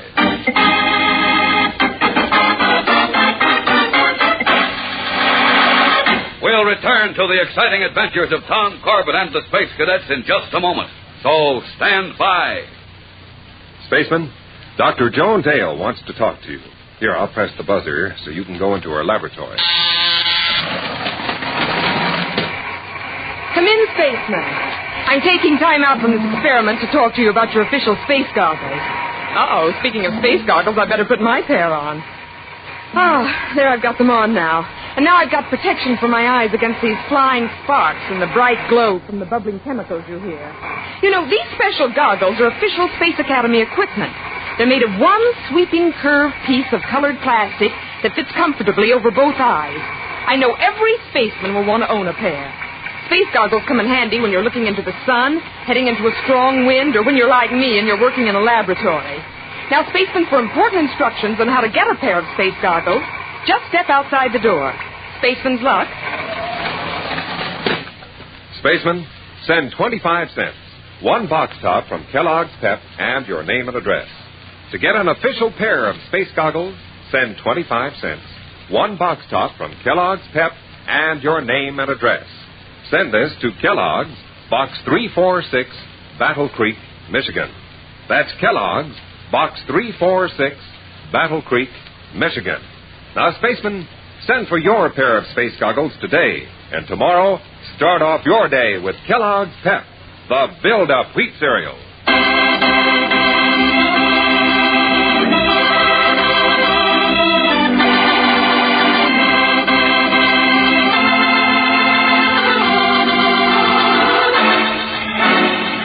General Manager Malvern of the F3 plant on Rhea has been revealed as a member of the space gang which aims to take over the universe's entire supply of the life-giving viruside. Capturing Cadet Corbett and Colonel Cowan of Solar Guard Intelligence, he tells them that the gang's rocket ship will soon blast a hole in the satellite's atmosphere shell, killing everyone in the colony by suffocation. And he orders his pal Max to tie the two captives up securely. Max, Got him trussed up good and tight? He has. Your pal knows he's dirty business. Thanks, kid. All set, boss. Nobody's going to break those Durasteel wires. And we'd better get our spacesuits, so we at least will survive the attack. You rotten space crawlers. No use struggling against those wires, Cadet. No use at all. The Solar Guard's going to catch up with you someday. Perhaps, but you'll hardly be celebrating the occasion. No hard feelings, I trust. This is simply business, you know. Colonel Cowan, are you all right? You didn't say anything. I wasn't anxious to keep them here. I guess we've had it, sir. Max was right. We can't break these wires or even twist them. We don't have to. Getting loose isn't our problem. What? Wriggle toward me so your fingers can reach the bottom of my trouser leg, along the seam. Well, yes, sir. I can feel something. It's a thin diamondite blade sewed there. Start working it out. It'll cut through anything, even Durasteel wire. By the craters of Luna, what luck. Not luck. Standard intelligence service procedure. It's often been useful before. Well, I've got the blade out, sir. Good. Here. Now start working on my wrists. Okay, Colonel.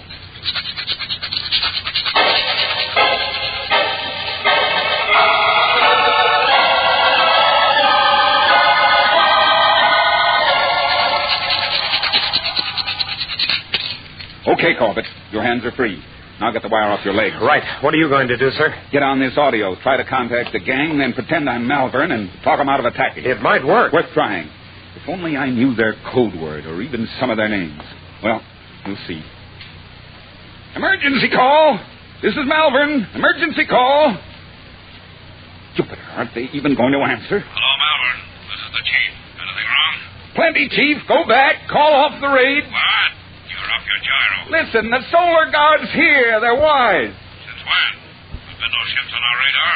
They sneaked up on the other side of Rhea, didn't register. Wait a minute. What's the code word, Malvern? There's no time for that, I tell you. If you're Malvern, give it to me. I forget, Chief. I'm too excited. Space dust. Hey, wait a minute. You must be the Colonel Malvern was talking about. The Solar Guard Big Shot. Uh-oh. Yes, I'm Cowan. And I'm warning you not to attack. Don't you know better to waste your breath? You can't fight back, and we're coming in. Listen to me. He switched off. Good try, sir, but it doesn't look as if we can stop them from blasting the dome. No. Come on, Tom. We have to warn everybody. Tell them to get into spacesuits. Yes, sir, and then try to find a way to win out against mighty rough odds.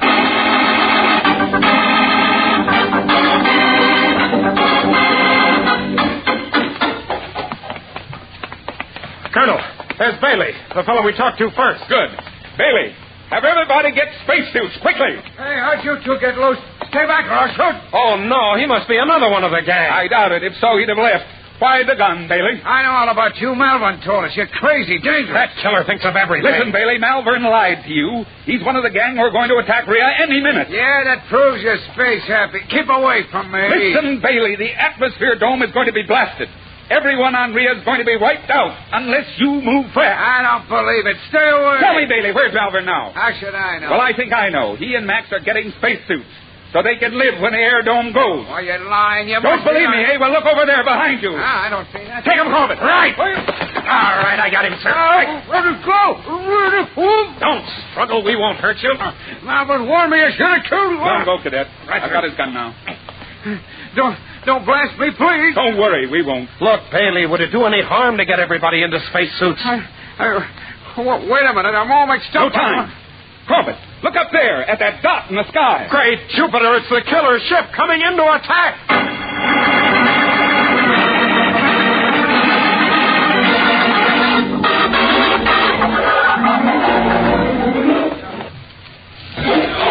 All right, Colonel. Everyone's in suits. Did you find anything we can fight with? Not a thing. The jet boat we came in is useless.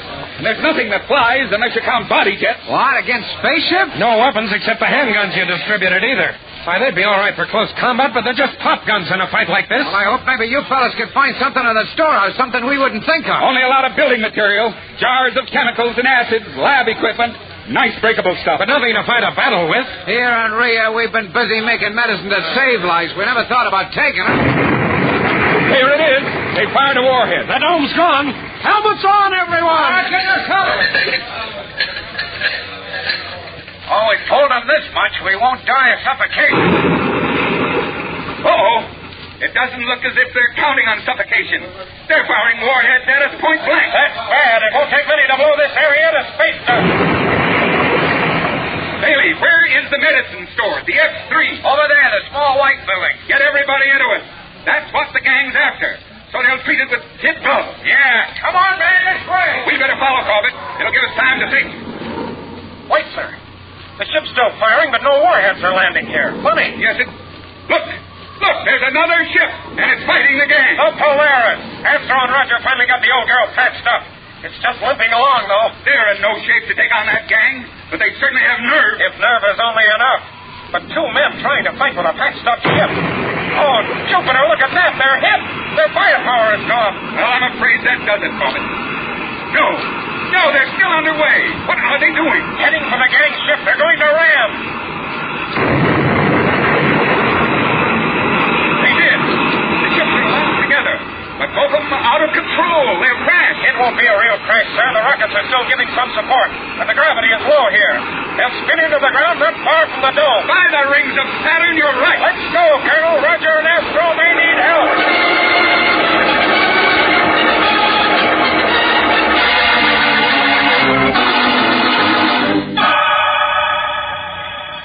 Someone's coming toward us from one of the ships. Get your gun ready, Corbett. All ready, sir. Hey, it's Roger. Roger, are you all right? And where's Astro? Get down, Tom, both of you. Hit the dirt, sir. See what I mean? Those space rats can still fire. We'd better start crawling to the dome. Okay, but Astro... He's trapped on the power deck, but he has tools. Says he'll cut his way out in a few hours. Great. Meanwhile, the gang can't fire on the Polaris without smashing their own ship. Boys, I think the gang's finished. If we get out of range of their big guns, they'll have to come out of their ship sometime, and then it'll be a man-to-man fight. Right, sir. Hey, what's that noise? Jupiter, they're coming out of the ship now. But it won't be any man-to-man fight. Look, great galaxy, an armored tank. That's one of the Martian killer tanks. No ordinary weapon can dent it. It's got rocket guns. Let's get out of here. We can't fight that any more than we could the ship. Warn the men, Corbett. To do what? That tank can hunt them down anywhere on this little hunk of rock. And it'll blast the installations to space dust. There is nothing we can do, sir. Not a thing.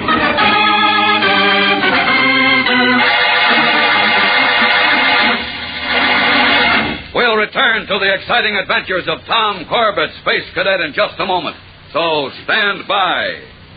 Spacemen, today we're honored to have a distinguished visitor from outer space. He is Flavius the Elder, Prime Minister of the asteroid Orius. Sir, did you have a smooth space trip? Oh, I see.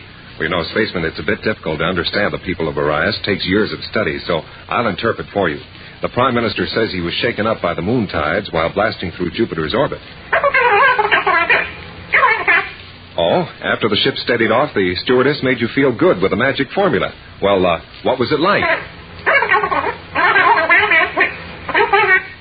I understand. It came in a box. You opened it and poured rich golden brown flakes into a bowl. And then you poured milk and sprinkled sugar over it. And you say it tasted wonderful? You had how many? 3 bowls. Mr. Prime Minister. Was the name on the box Kellogg's Pep? It was. Well, sir, you'll forgive me, but Orius must be a very backward planet. There is no secret magic to Kellogg's Pep. Almost everybody in the solar system knows about the built-up wheat cereal. Every spaceman starts off his day with Pep. It helps give you lots of food energy to make a good start on the day. And Pep has those vitamins necessary to build strong bones and tough muscles. The Prime Minister says he's going to stock up with a good supply of Pep right away. And, spacemen, you know that's a good idea. So ask Mom to get you a package of the build-up wheat cereal today. Kellogg's Pep.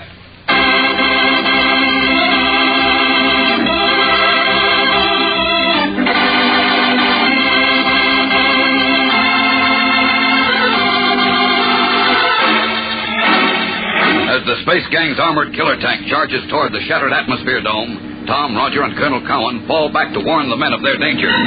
With their hand weapons useless against the heavy armor of the tank, and with no way to defend themselves against its rocket guns, it appears that they have lost their battle to save the precious medicine of the Satellite of Life. Colonel Cowan, what's going on? Is the ship still firing? Worse, Bailey. Those space crawlers have a tank. Tell the men to scatter. Hide if they can, but not in here. You won't be safe even around the building holding the medicine now. The tank can pick you off one by one. Corbett's right, Bailey. Go ahead. Yeah, but the medicine, the viricide, they'll get all the F3. Isn't there anything we can do? Nothing. That tank's invulnerable to anything we've got. Blast. Okay, Colonel. You and the cadets better hurry, too. Come on, sir. Let's get moving. Corbett Manning, go along. Well, what about you, sir? I'm staying. Perhaps I can get in one lucky shot. That's impossible. You'll be killed. I've failed in my mission. Failed all the people who need F3. Failed my wife. Going to die without it. So you go on. Wait, Captain.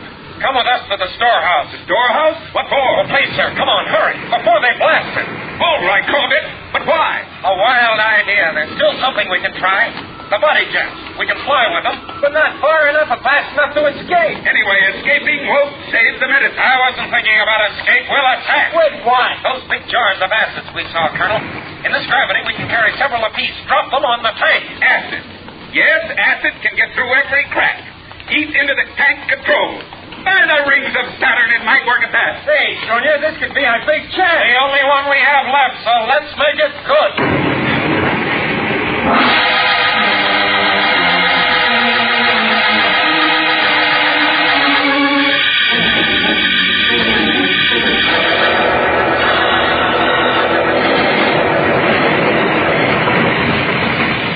Okay, boys. We're directly over the tank. Start dropping the jars of acid. Right, sir. Jars away! Two direct hits. Great work, boys. They don't seem to notice.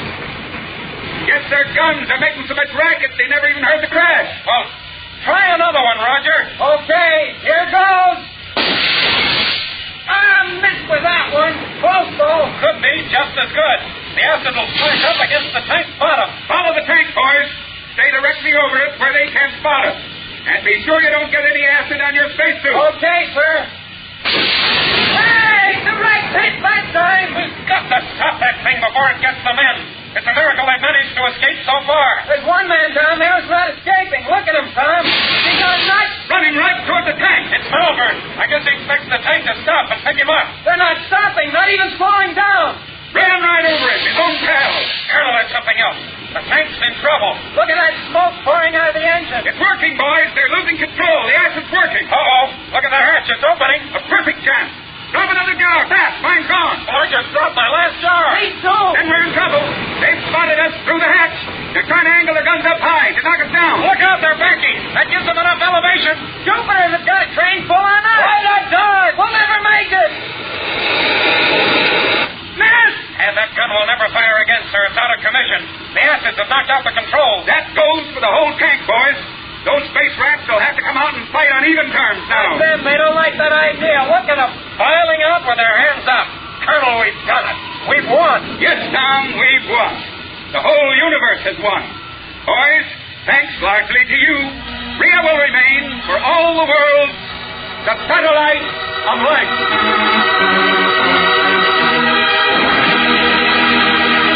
Don't miss the next action-packed adventure with Tom Corbett and the Space Cadets on Tuesday, when they look forward to a pleasurable rest on the planet Venus, but find themselves involved in a desperate pursuit of danger. Tune in, same time, same station, for the next thrilling interplanetary adventure with Tom Corbett, Space Cadet. Brought to you by Kellogg's Pep, the build-up wheat cereal.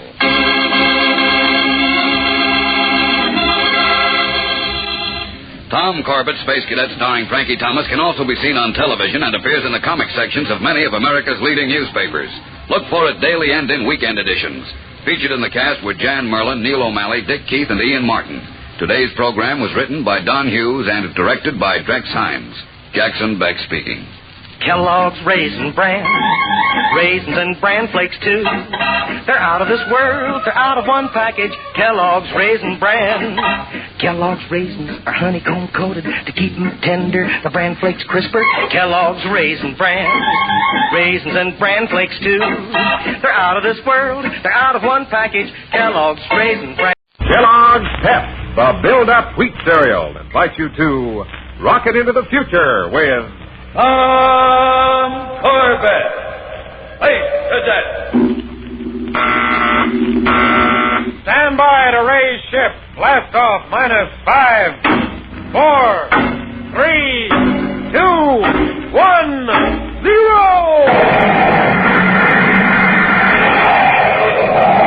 Roaring rockets blast off to distant planets and far-flung stars. We take you to the age of the conquest of space with Tom Corbett, Space Cadet.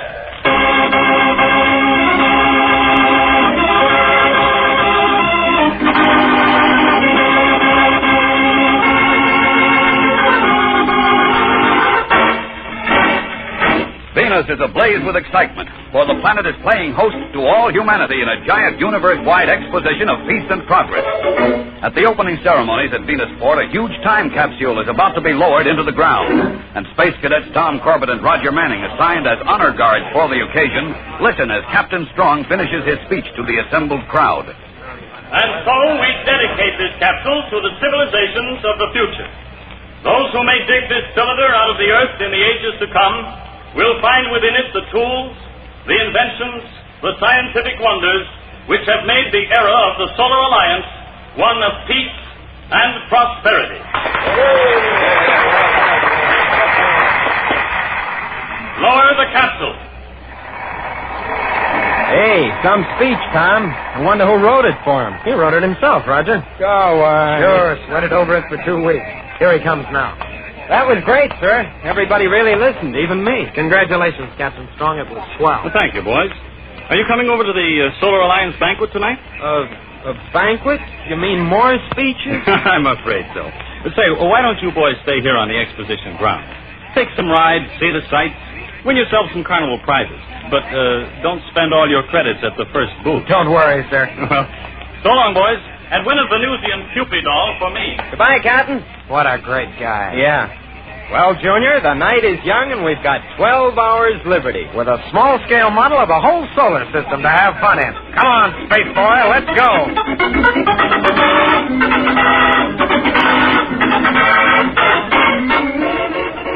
Hurry. Step right up, ladies and gentlemen. Step right up. It's the thrill of a lifetime.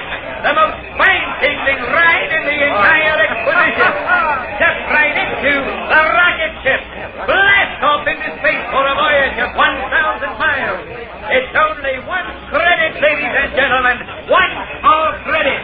So step right up into the rocket ship. Hey, Tom, what do you say we go? What, on that right? Oh, why not? Oh, that hulk should have been shipped back to the furnace years ago. So what? Scared, Junior? Don't be silly. But with all the things they've got to do here, uh-oh, now I get it. What are you talking about? Those girls that just got on by themselves. Now I see why you're so anxious. Girls? What do you know? I never even noticed. I'll bet you didn't. Honest. But they are a couple of space dolls, Junior. Come on, let's get some tickets. That's 5 more seats, ladies and gentlemen.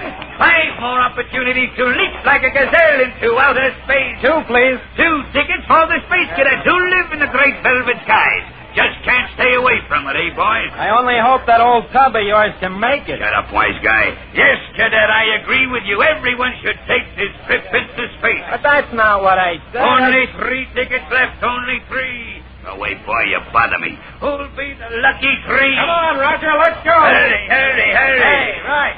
Yeah, everything's set? Yeah, let's blast off. I'll be with you as soon as I sell these last 3 tickets, Morgan. I said we'd blast off, you fool. How long do you want to hang around for just a couple of credits? We gotta dump this stuff. Okay. I'm just as anxious to get to that time capsule as you are. Sure. But we've been digging a tunnel to it. We gotta get rid of the dirt, which takes time, so for Pete's sake, right? Let's get going. Okay. You know, Morgan, I still can't quite believe it that the formula for opening energy locks is inside that thing. It is, though. Those space-happy scientists were so worried about the future, they put one of their biggest secrets inside the capsule. The master formula for every energy lock in the universe. I gotta hand it to you. This is terrific. Why, when they invented the energy lock, it wiped out big-time robbery. Yeah, that's right. But every safe and bank vault in the universe will be our oyster once we got that secret. I can hardly wait. You won't have to wait much longer. Very soon now, the Solar Guard's going to get one big headache. The biggest they've ever had.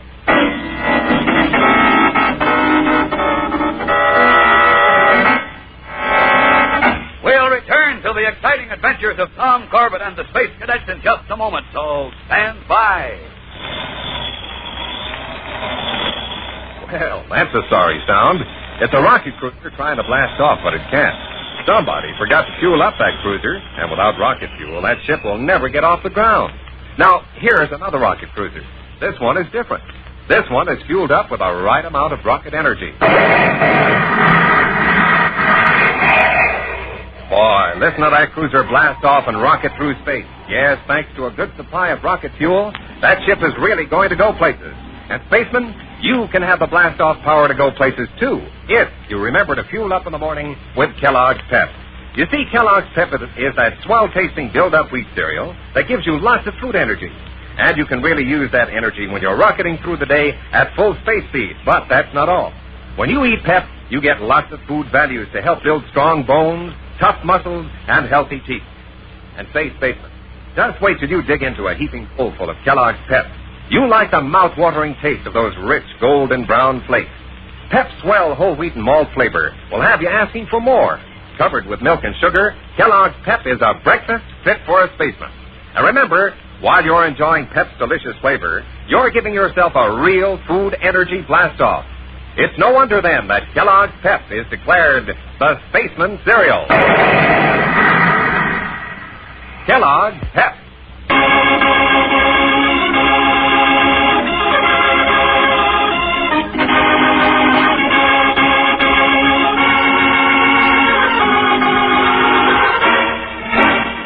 Tom Corbett and Roger Manning are at the Venusian Interplanetary Exposition, and on the Midway they see an old tub of a rocket ship, amusement features which offers short trips into space.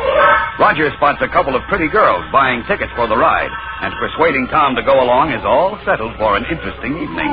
But neither of the boys knows about the sinister project which the concessionaires who run the ship have underway. Everything all set, Morgan? Yeah, one more shot of thrust and we're out of Venus's atmosphere.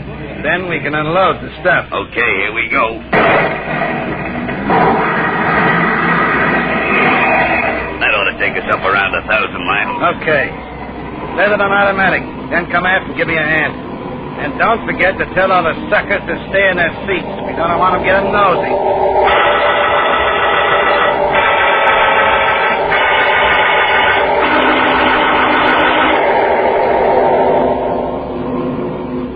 I'm getting restless doing nothing, Tom. Guess I'll go up and throw a little charm at those dolls. By the crater of Luna, what's that? The rocket's cut out. I hope we're in free fall out beyond the gravity pull. Take it easy, folks. Nothing to get alarmed about. We're in free fall around the planet. Just sit back and enjoy the view. Well, what's up, mister? Nothing we can't take care of. Relax. Come on, Tom. Let's give him a hand. If you'll just show us where Sit down. We don't need any cadet punks getting in the way. Why, you overweight space jockey, I know more about rocket ships than you'll ever learn. One more crack and I'll blast your ears off. Now sit down. Hey, don't Take it easy, Roger. He's the skipper of this spoiler, and in space, he's boss. You bet I am. Now keep your bloody quiet or I'll report both of you to the academy. Hey, Rice, come on. We gotta fix that reactor unit. Yeah, I'm coming. Now, just take it easy, folks. We'll be back on Venus in less than an hour. You ought to know better than that, Roger. A skipper is a skipper, even aboard a piece of junk. Yeah, but I don't like to be called a punk. Why, I know more about reactor units than Reactor units? Sure. Didn't you hear what the fella said? But this is a chemical fuel burner, Roger. Why an atomic unit? It might be a booster for extra speed or power. Well, a simple little hop, hardly out of atmosphere? No, Roger, there's something strange about this. Hey, it is funny. Here's another thing I've been wondering about. They charge 1 credit for this ride, which means a total of about 50 credits for a capacity load. And it costs at least 200 to get one of these jalopies off the ground. Roger, you stay here. I'll try to sneak a look at it. You just don't pass out free rides in space, but that's exactly what these guys are doing.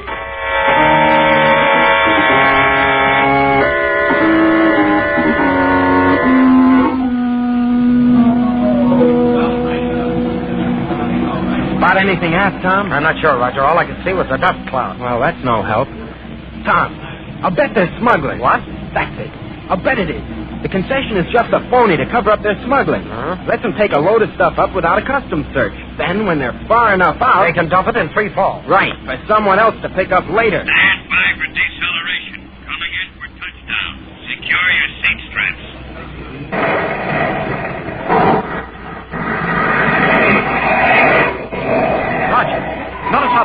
handling? What do you mean? Well, going out, she wallowed like an old tub full of freight. Now, well, she's no feather, but there's certainly a big difference. Then they did dump something in space. I'm sure of it, Roger. And as soon as we get off, let's find out what it was.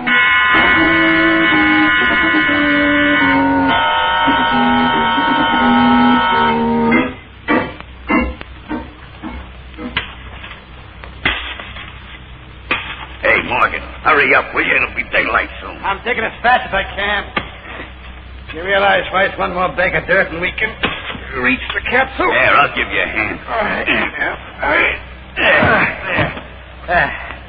We got it on the lift. Now turn on the juice and let's right up to the top. Okay. We can load the dirt right out of the ship. Right. Get the cutting torches at the same time to burn into the capsule with. This has been quite a job, Morgan. I only hope it pays off. Don't worry. It will. Now, come on. We got a heavy date with a payroll.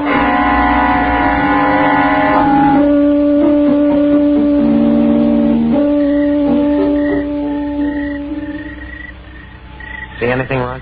No. It's pretty dark over there by that office. We've been watching that shack of theirs all night. I can't understand why nothing's happened. They're asleep, Junior. Which would have been a good idea for us, too. I guess you're right. Roger, look. What? The door's opening, see? Keep down. One of them's coming out. Yeah. Tom, that guy's all bent over, carrying something on his back. Looks like a heavy bag. Come on. Where? If we stay in the ship, we can get a lot closer to that shack. Maybe get a peek through the window and see what's going on.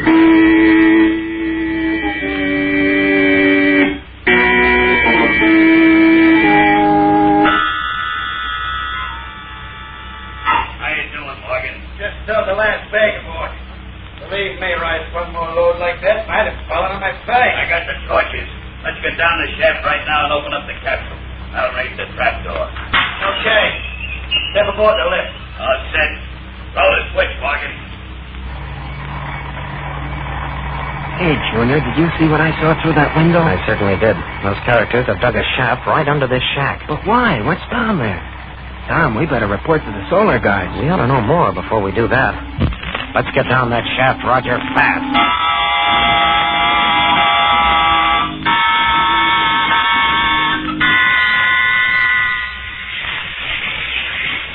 How much longer to get that capsule open? Ought to be inside in another minute or two. Can't apply too much heat or I'll burn up the contents. All right, but come on, come on. Relax. We're 300 feet underground. Who's going to bother us?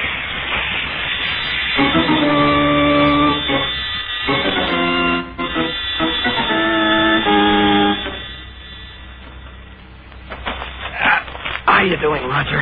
Okay. But sliding down this rope is no picnic, even though Venus gravity isn't as strong as Earth. Keep your voice down. I see a glow of light down below us. I know what we're going to find when we get to the bottom of this thing. You do? Yeah. A white rabbit. This is the hole Alice in Wonderland fell into.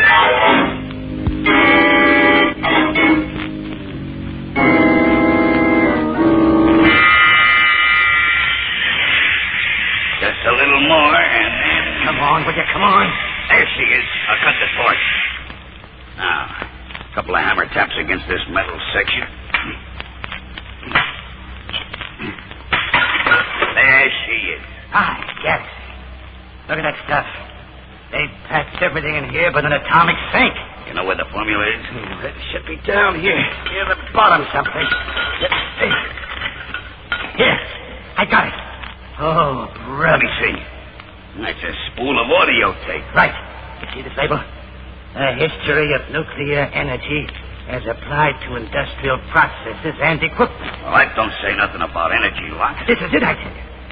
Right, this little roll of plastic is going to tell us how to open every energy lock ever built.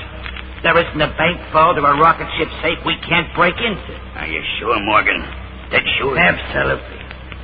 The only thing between us and more credit than we can spend in a dozen lifetimes is the half hour we'll need to listen to this tape.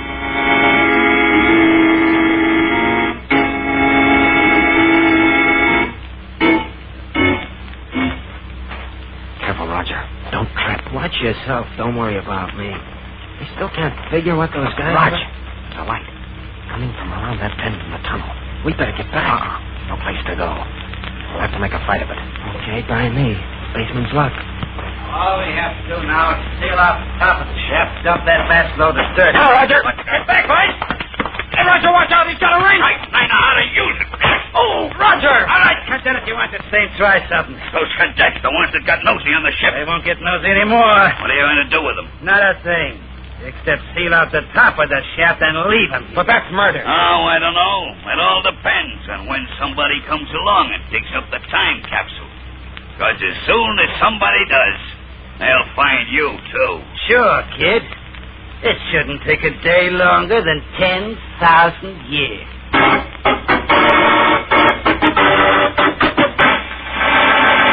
We'll return to the exciting adventures of Tom Corbett, Space Cadet, in just a moment, so stand by.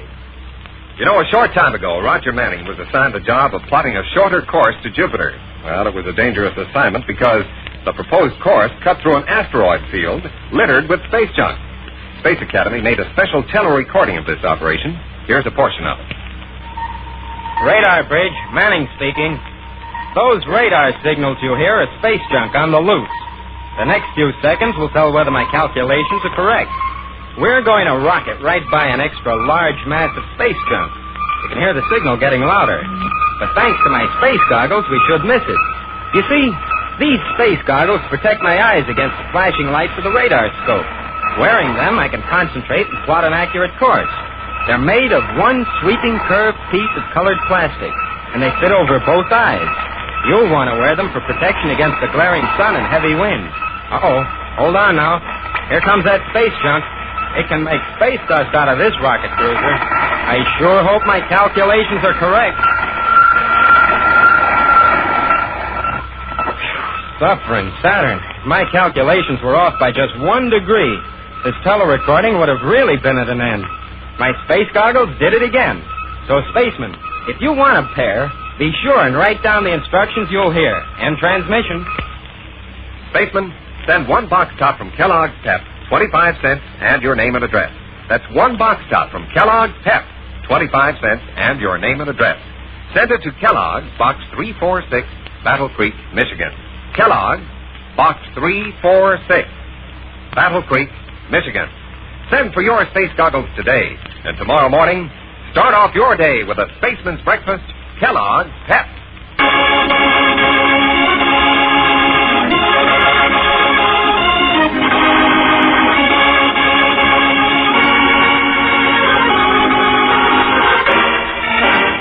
Attempting to discover what is behind the suspicious actions of Eddie Morgan and Bill Rice, Tom and Roger follow the 2 unscrupulous men to the bottom of a deep shaft, hundreds of feet below their innocent-looking office building in the middle of the Venusport Exposition. But what they have seemingly found is a death trap for themselves. Roger, for Pete's sake. Come on, Roger, wake up. What? Take it easy now. Can you get up? Oh, my noggin hurts. Feels like it's splitting. From the size of that bump where Morgan hit you, you look like you've got 2 noggins. Where are those guys now? Back on top to seal up the shaft. Try to walk. Are you okay? Yeah, I'm okay, I guess. Well, get ready for work, Roger. We've got a long climb in front of us. Climb? How? They took the lift, so we've got to get out the same way we came in, on the rope, hand over hand. Oh, we'll never make it. We've got to try. Maybe with Venus gravity. Roger. If that's what I think it is... Way ahead of you, space boy. Let's cut the ropes and let the lift drop. The only thing that'll get us out of here now is a pair of wings.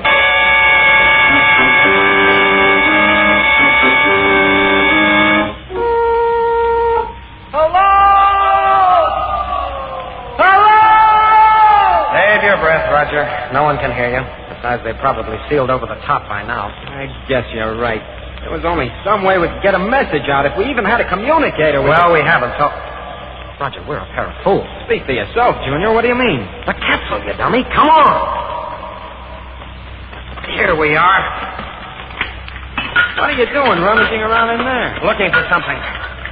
And here it is. A portable belt communicator. Right. Part of the scientific equipment put into the capsule to show the men of the future how we communicated with one another. Well, blast my jet. No, Roger, not yours. Morgan's and Rice's. This belt communicator is the first step in getting them on a prison asteroid.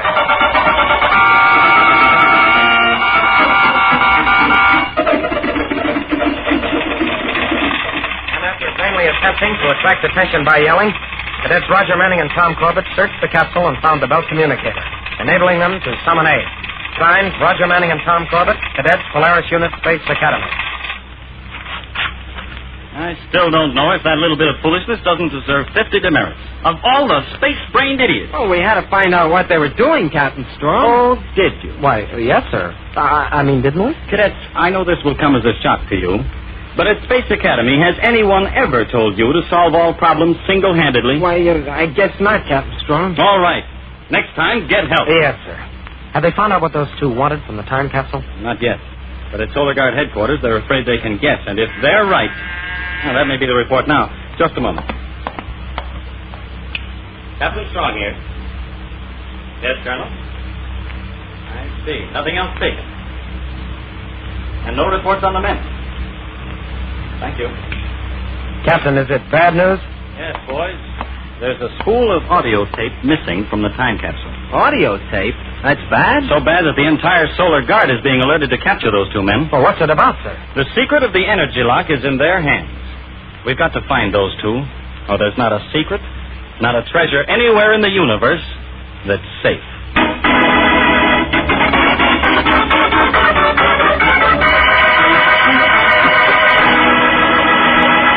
Don't miss the next action-packed episode with Tom Corbett, Space Cadet, on Thursday, when Tom and Roger find themselves in a battle with space piracy in Part 2 of Pursuit of Danger.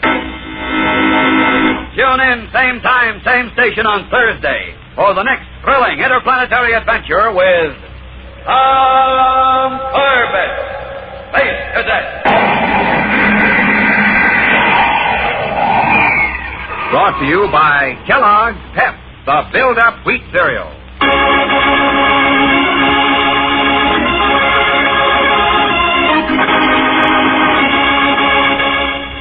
Tom Corbett, Space Cadet, starring Frankie Thomas, can also be seen on television and appears in the comic sections of many of America's leading newspapers.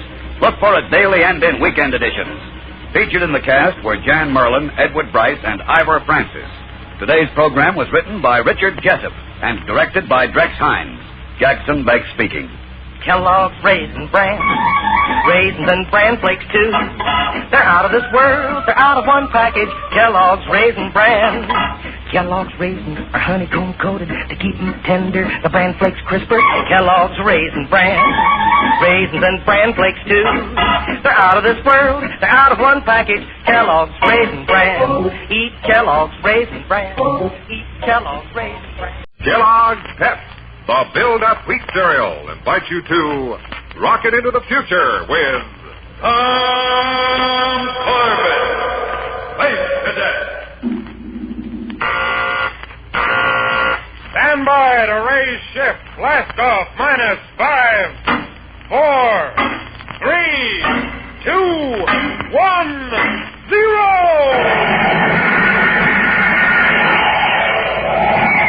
As roaring rockets blast off to distant planets and far-flung stars, we take you to the age of the conquest of space with Tom Corbett, Space Cadet.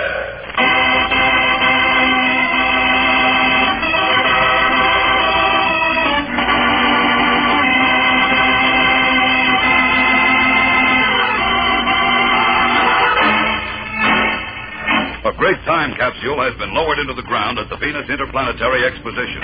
It contains the story of man's march through space and records of industrial, cultural, and scientific progress, all meant for the information of humanity in future ages. But Eddie Morgan and Bill Rice find that a precious secret has also been accidentally put into the capsule, and they succeed in getting to the capsule and stealing the vital information. Now, at Space Academy, Cadets Tom Corbett and Roger Manning wait for Captain Strong to return from a high-level conference with Commander Arkwright. Sit down, Roger, or by the craters of Luna, I'll blast you down. Let me alone, Junior. For letting those crooks slip through our fingers, we deserve a good, hard, jet-propelled kick. I know how you feel, Roger, but we were pretty lucky to get out of that shaft at all. Sure, which doesn't change the fact that there's a couple of jokers running around loose somewhere in the universe with the master formula for operating all energy locks. And we let them get away with it. We, Tom. Stop feeling sorry for yourself, Manning. Captain Strong. Hello, boys.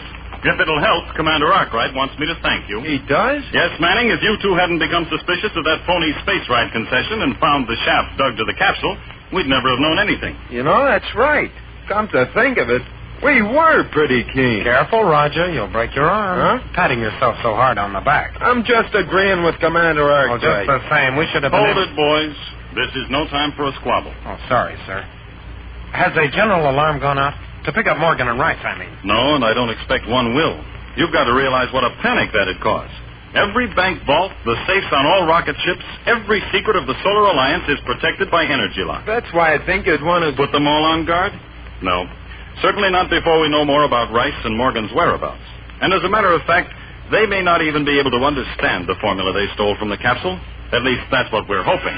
You're being called on the teleceiver, sir. I'll take it, Corbett. Captain Strong here. Oh, yes, Lieutenant Wolchek. What? You have?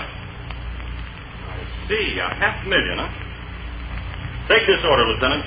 Plan F is in force. Group 8, Squadron 9. Have you got that? Good. We'll blast off immediately. Plan F, sir.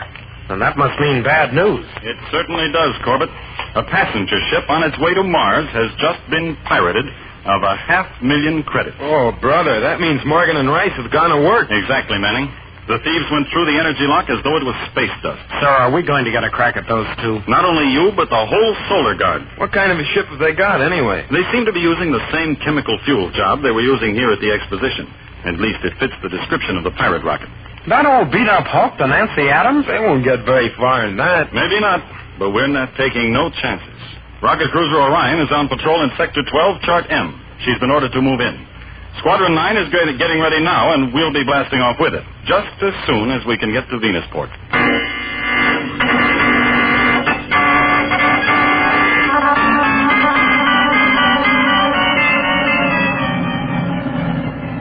What'd I tell you, Rice? Just like tackling a can of sardines. A full-size spaceport. And we opened it up like that and took their credits easy as rolling off a log. Yeah. Well, you ever forget the look on the skipper's face when that vault door swung open? And this is just the beginning, Rice. The first job. Don't forget the payroll for the miners and Titan. 5 million credits. Something on the radar. Let me take a look. Hey, Eddie, come quick. What's the matter? Running into a little space junk? Yeah, if that's what you want to call a Solar Guard heavy cruising. Huh? Let me see that. Good. Fine, big ship. Are you crazy? They must be looking for us. Which makes things even. I've been looking for them. What? Listen, Dopey. You didn't think we were going to be able to operate in this tin can much longer. What's the matter with the Nancy Adams? What isn't? No, sir, Rice. We need a new ship, a fast ship. We could buy one with all the money we got. I want the best. That means a Solar Guard cruiser. You must be out of your mind. How can we? I got plans. Now listen to me and do as I... Attention, Space Raider Nancy Adams. Stand by for inspection. This is rocket cruiser Orion of the Solar Guard. Stand by for inspection. Inspection? That means they'll come aboard, find the credits. Let them come. They'll find nothing. Not the credits, not even us. I don't get it. Put on a spacesuit. Quick. Attention, Nancy Adams. We are ordering you to stand by. For gosh sakes, Morgan. I'm telling you, and don't worry. Get on the spacesuit while I answer. Okay. Space Freighter Nancy Adams to Solar Guard cruiser Orion. We hear you. We are standing by for inspection. We may couple airlocks at will. Now let them come aboard. They can have the Nancy Adams. We'll take over the Orion. I'm going crazy trying to figure out how... Don't strain that lame brain of yours, Rice. Just follow orders. And by the time we're through, we'll be the first pirates in history to go blasting through space in a Solar Guard cruiser.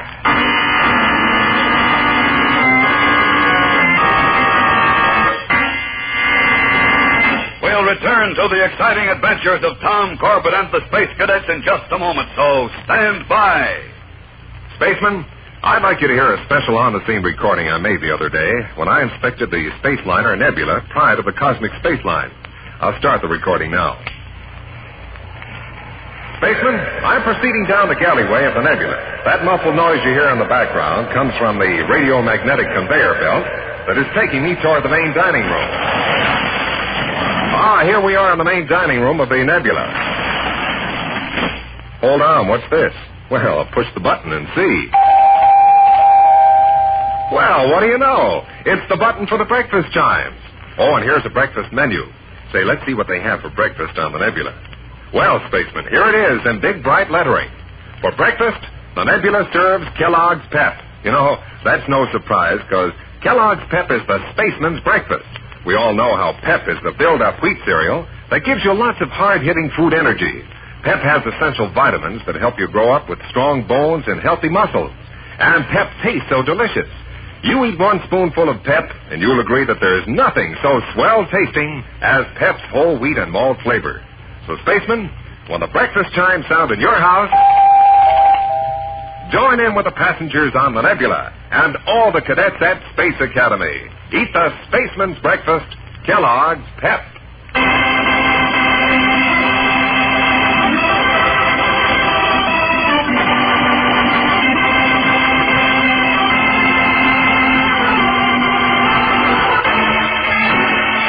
When Morgan and Rice pirate a passenger ship en route from Mars to Venusport, taking more than 500,000 credits, they are spotted by the rocket cruiser Orion, which flashes word back to Solar Guard headquarters.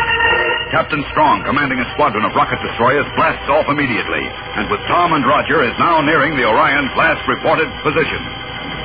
Radar bridge control deck, Captain Strong. Yes, Manning, what is it? I picked up the Orion, sir, but there's no sign of the Nancy Adams. Good enough. Relay the radar to our control deck scanner. Here she comes. That's the Orion, all right.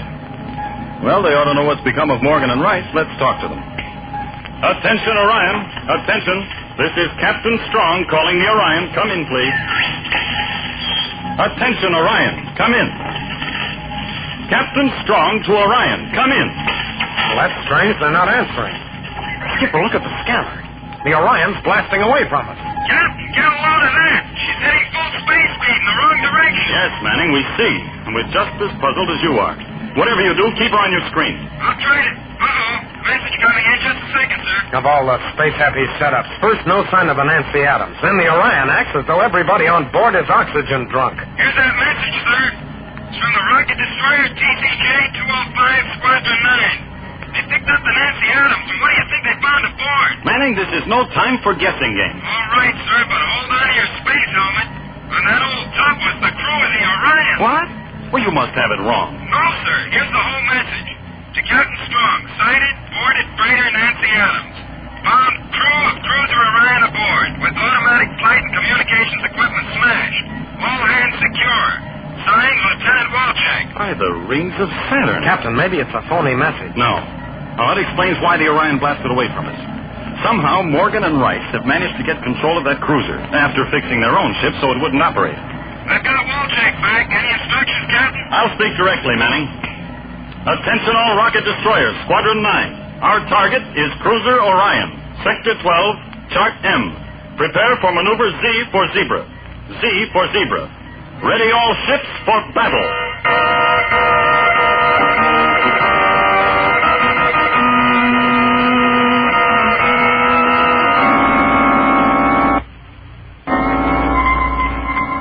Better take this baby off the automatic control first. Looks like we got a fight in our hands. Attention, Orion. Attention, Orion. Stand by for boarding. You have 30 seconds to stand by for boarding or we'll open fire. This is your first and last warning. You hear that, Morgan? They're going to blast it. Let them try. My guns have twice the range of theirs, and my brains are 10 times better. Stand by to maneuver, Rice. Stand by to knock a destroyer squadron right out of space.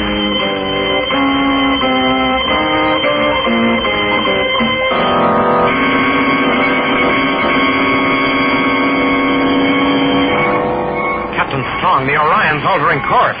Skipper, the Orion's getting in position to fire.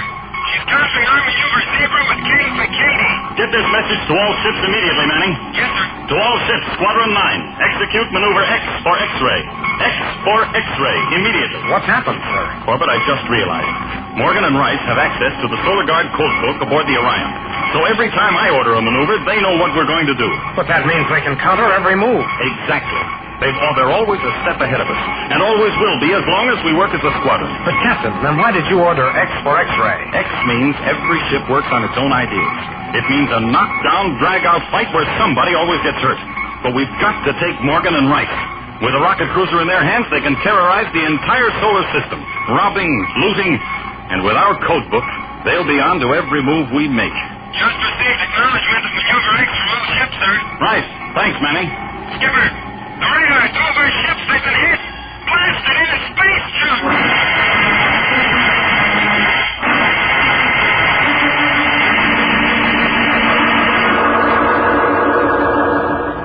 I tell you, this artillery is just what I needed. 2 bolts from the blasters. 2 big splashes of light. What do you think of the Solar Guards now, Rice? I gotta hand it to you, Morgan. You're a big man. And this is only the beginning. With the energy lock formula, this rocket cruiser, and the Guards' code book, we're going to tear the solar system apart. I don't care what happens to the system so long as we get credits. Right. Now, we start nice and easy. Stick to the small stuff for a while. Space yachts around Venusport. Passenger rockets out of New Chicago.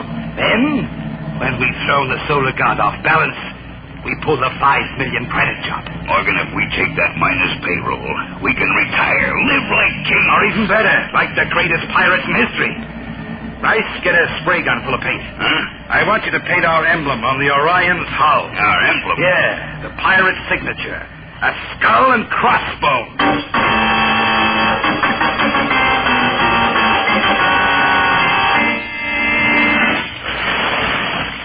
Here's another report on Morgan and Rice, sir.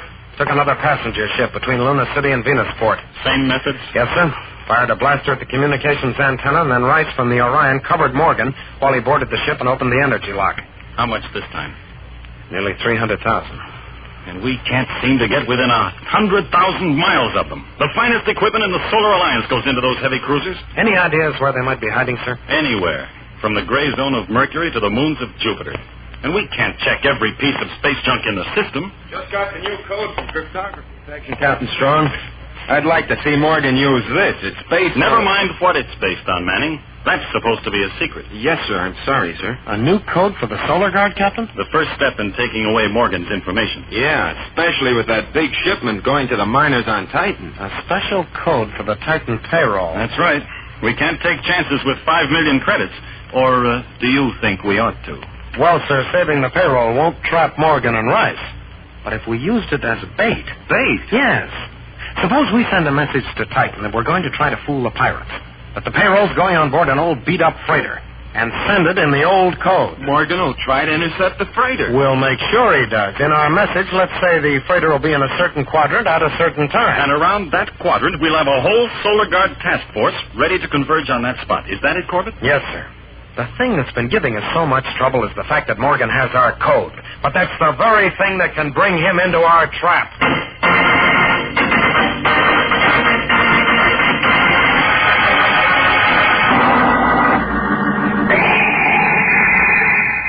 Look at him, Roger. Every Solar Guard ship available has been assigned to this mission. Yeah, I never saw so many destroyers and cruisers. By the rings of Saturn, Morgan and Rice better head for another galaxy. Ah, here you are, boys. The Polaris is all set, sir. We're not taking the Polaris. We're not taking... Well, why not, sir? Commander Arkwright has placed me in command of the fleet. If you want to come along on the flagship, fine. You mean just stand around and watch? Want a little action, Manning? Yes, sir. How about you, Corbett? I feel the same way, Captain. Well, the decoy ship, the freighter, will have to be piloted by someone, and... We volunteer. I'll say. Boys, I won't pretend I'm not happy. But you ought to know what you're getting into. You'll be decoys, operating under sealed orders, observing complete communication silence. That'll mean less work, Skipper, which is the way I like it. You won't be able to call for help, whatever happens. Believe me, sir, if anyone calls for help after we meet those pirates, it isn't going to be Corbett and Manning. You said it, Junior. Captain, hand over those sealed orders.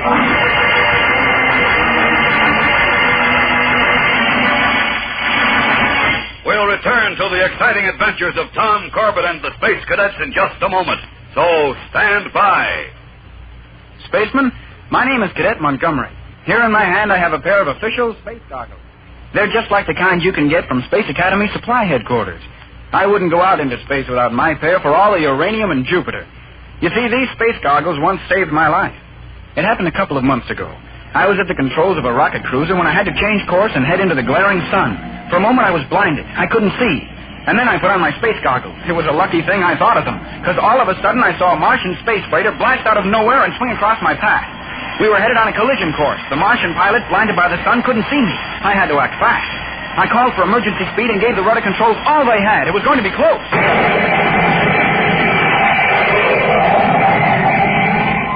But we made it. Thanks to my space goggles, I'd seen that Martian just in time. Spaceman, if I hadn't been wearing my goggles, I'd be space dust now. Thanks for your story, Cadet Montgomery. And now, Spaceman, here's what you do to get your pair of space goggles. Pay close attention because I'm going to give these instructions just once. Ready? Send one box top from Kellogg's Pep, 25 cents, and your name and address. Send to Kellogg's, Box 346. Box 346, Battle Creek, Michigan. Send for your space goggles today, and tomorrow morning, eat a spaceman's breakfast. Eat Kellogg's Pep.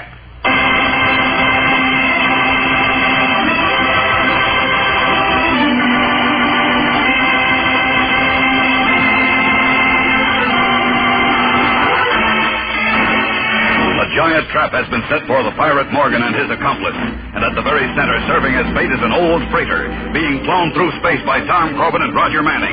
And now, as they wait for the ruthless man to strike...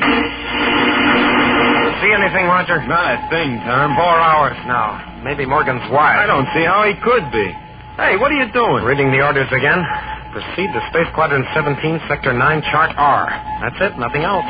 So now we play sitting duck for Morgan. Why don't those guys come on? Hold on to your space helmet, Roger. I think we've got company. Where? There, on the radar scanner. Is that a ship or a piece of space junk? If that's space junk, it's got rockets. Keep your fingers crossed, Roger. It's the Orion, all right. I can see her through the viewport now. Complete with skull and cross.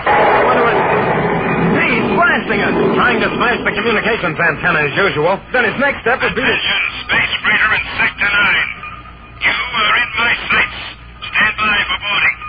Attempt no resistance when I couple airlocks. Attempt no resistance if you value your life.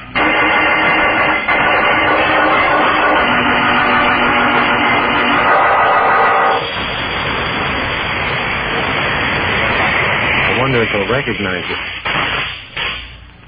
Very wise of you to take it so calmly, gentlemen. And now that... Why, you're Manning and Corbett. And the game is up, Morgan. You walked into a trap. Huh? I don't believe it. You're bluffing. Morgan, the fleet.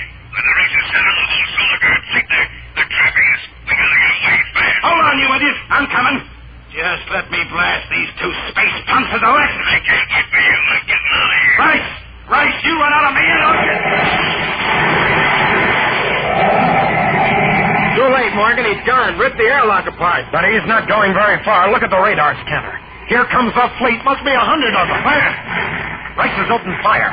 So is the fleet. He's doubling back this way. They're still firing. We'll get hit. Watch out!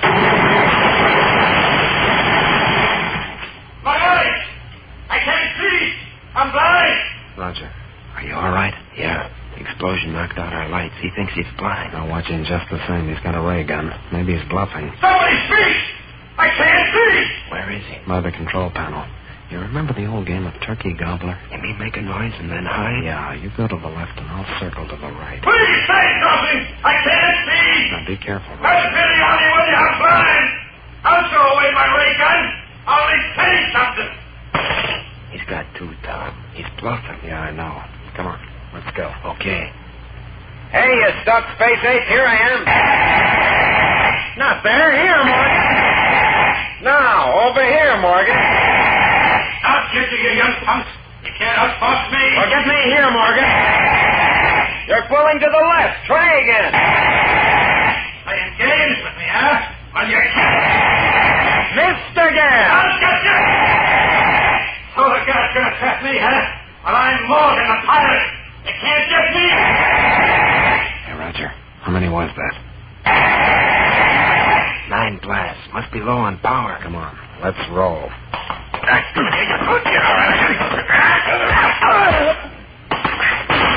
He's out cold. Get some emergency lights on, Roger. I want to take a look at this guy unarmed. There. Manning! Corbett, where are you? Up here, Skipper, on the control deck. Oh, I've been worried. The blast that knocked out the Orion. Some of it spilled over on the freighter. Good thing, too. It knocked our lights out and saved our lives. And then we kept Morgan shooting till his ray gun ran out of power. Where is that space rat, anyway? Well, I'll be sleeping like a baby. Oh, well, I guess I did hit him pretty hard, sir. You hit him? Of course I did, Junior. Not that you didn't help. I don't want to hog all the credit. Well, of all Hold it, boys, hold it.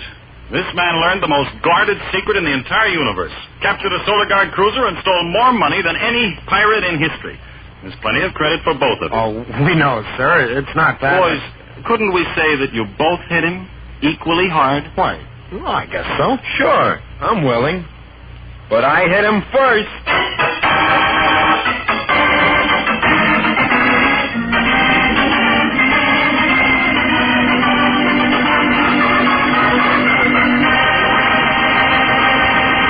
Don't miss the next action-packed adventure of Tom Corbett and the Space Cadets on Tuesday, when they fly the largest passenger rocket in the universe to Venus, but find themselves on a round trip to disaster. Tune in, same time, same station on Tuesday for the next thrilling interplanetary adventure with Tom Corbett, Space Cadet. Brought to you by Kellogg's Pep, the build-up wheat cereal.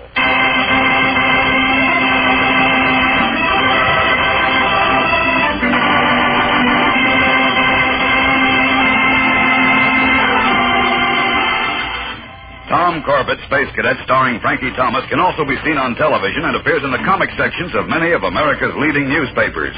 Look for it daily and in weekend editions. Featured in today's cast were Jan Merlin, Edward Bryce, and Ivor Francis. Today's program was written by Richard Jessup, directed by Drex Hines. Jackson Beck speaking. Kellogg's Raisin Bran. Raisins and bran flakes, too. They're out of this world. They're out of one package. Kellogg's Raisin Bran. Kellogg's raisins are honeycomb coated to keep them tender. The bran flakes crisper. Kellogg's Raisin Bran. Raisins and bran flakes, too. They're out of this world. They're out of one package. Kellogg's Raisin Bran. Eat Kellogg's Raisin Bran. Eat Kellogg's Raisin Bran. Eat Kellogg's Raisin Bran.